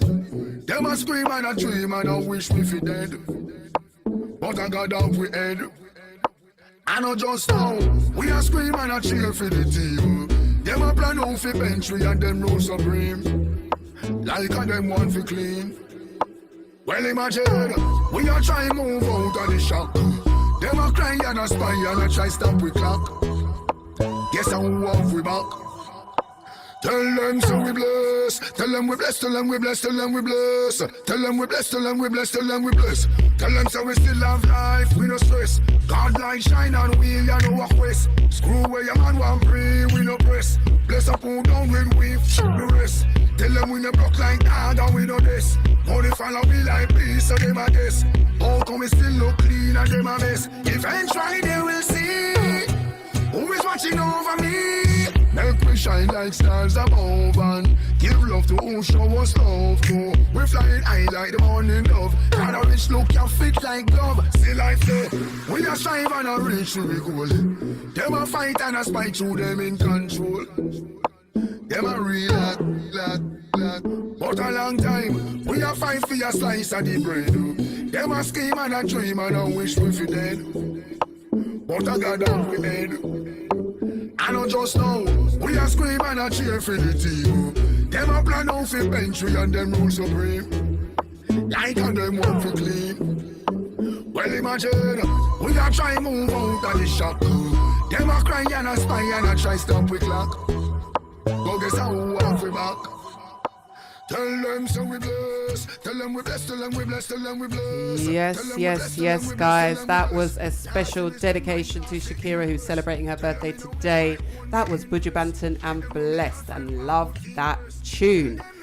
Got another birthday to shout out? Yes. Got another birthday shout out. Gonna big up to my sister, Lorene Cato. It was her birthday just the other day, so big up to gospel singer, songwriter Lorene Cato. So if you're listening, girl, happy birthday.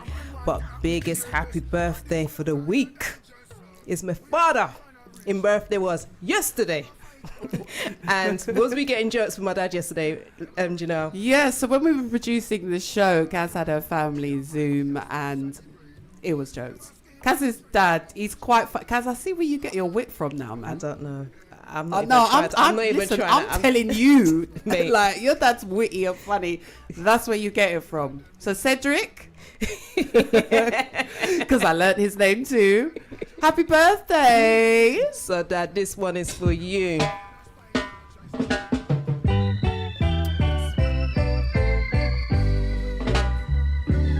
People going here, people going there, people going out, people coming in, people talking this, people talking that, people talking about the everyday's chat. It's a jam right out there in the street. Nothing to buy, nowhere to go, or nothing to eat. It's a jam right out there in the street. Look at those people over there, waiting on the bus, waiting on the train, trying to get a home out of the rain, trying to get to work so they'll get their pay. It's a jam right out there in the street. Nothing to buy, nowhere to go, or nothing to eat. It's a jam right out there in the street. People going here, people going there, people going out, people coming in, people talking this, people talking that, people talking about the everyday's chat. It's a jam right out there in the street. Nothing to buy, nowhere to go, or nothing to eat. It's a jam right out there in the street.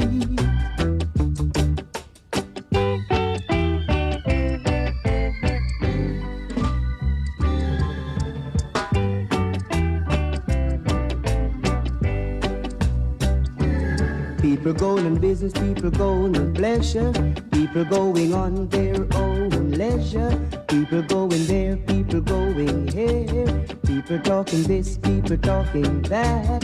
It's a jam right out there in the street.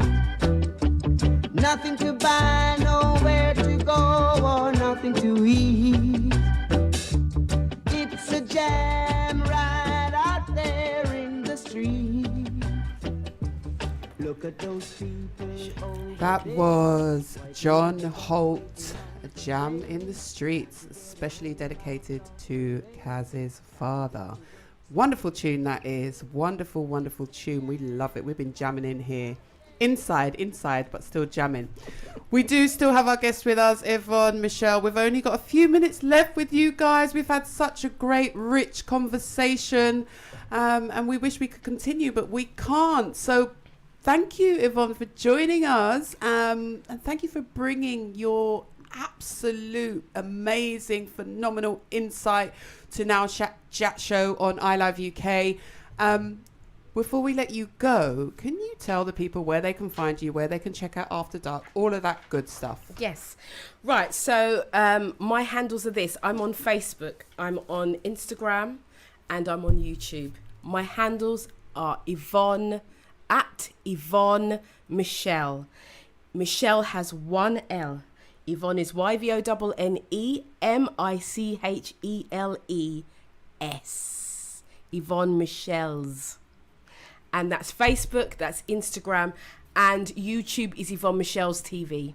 That's what it is. You can After Dark is on YouTube and Facebook. I'm also on MediaNet Live TV, and that's on Tuesday between the hours of 10 p.m. and midnight.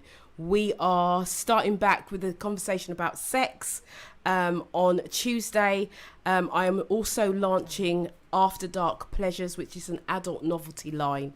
Ooh. So yes, you heard it here first. You did hear first. I haven't said it. It's I've been doing little adverts, but I haven't said anything to anyone. So yeah, After Dark After Dark Pleasures, which is adult novelty toys.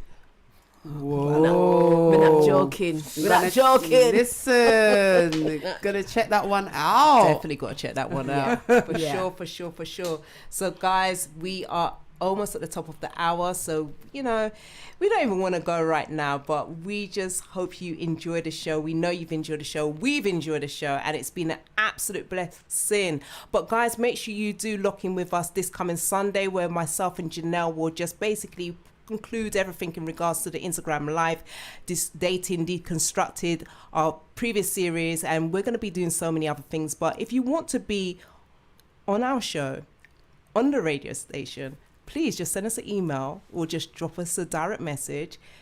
Let us know a bit more about you, and let's make it happen, Jay. Yeah, and the email address is info@nowchatshow.co.uk, and of course on Instagram it's @nowchatshowuk, so you can drop us a line. And if you want us to cover anything on the show, do get in touch and let us know.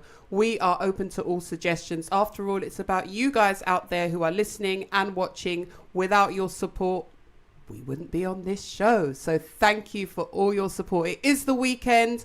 Whatever you do, stay safe, stay blessed, stay inspired, and we're going to leave you with a little bit of reggae, or dancehall, I should say. Dexter Daps, Shabba Mother Pot, because up next we've got Victor V, and he'll be bringing you some more reggae motives. Guys, we love you. We're out of here. Peace, love, and blessings. Laters. Okay, so we're at the end of the show.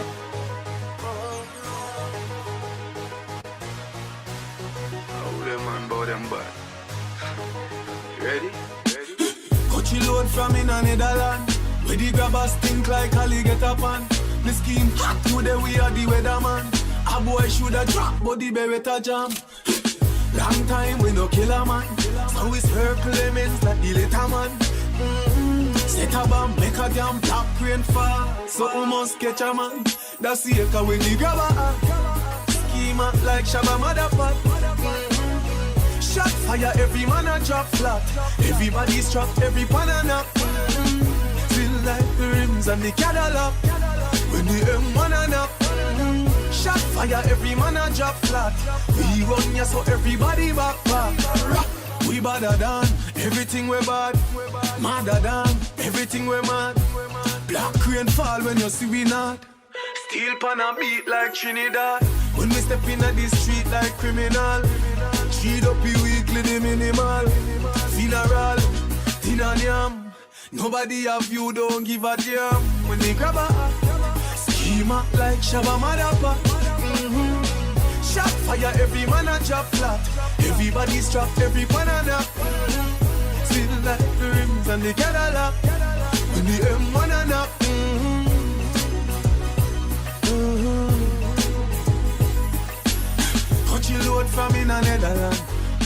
never stink like alligator pan.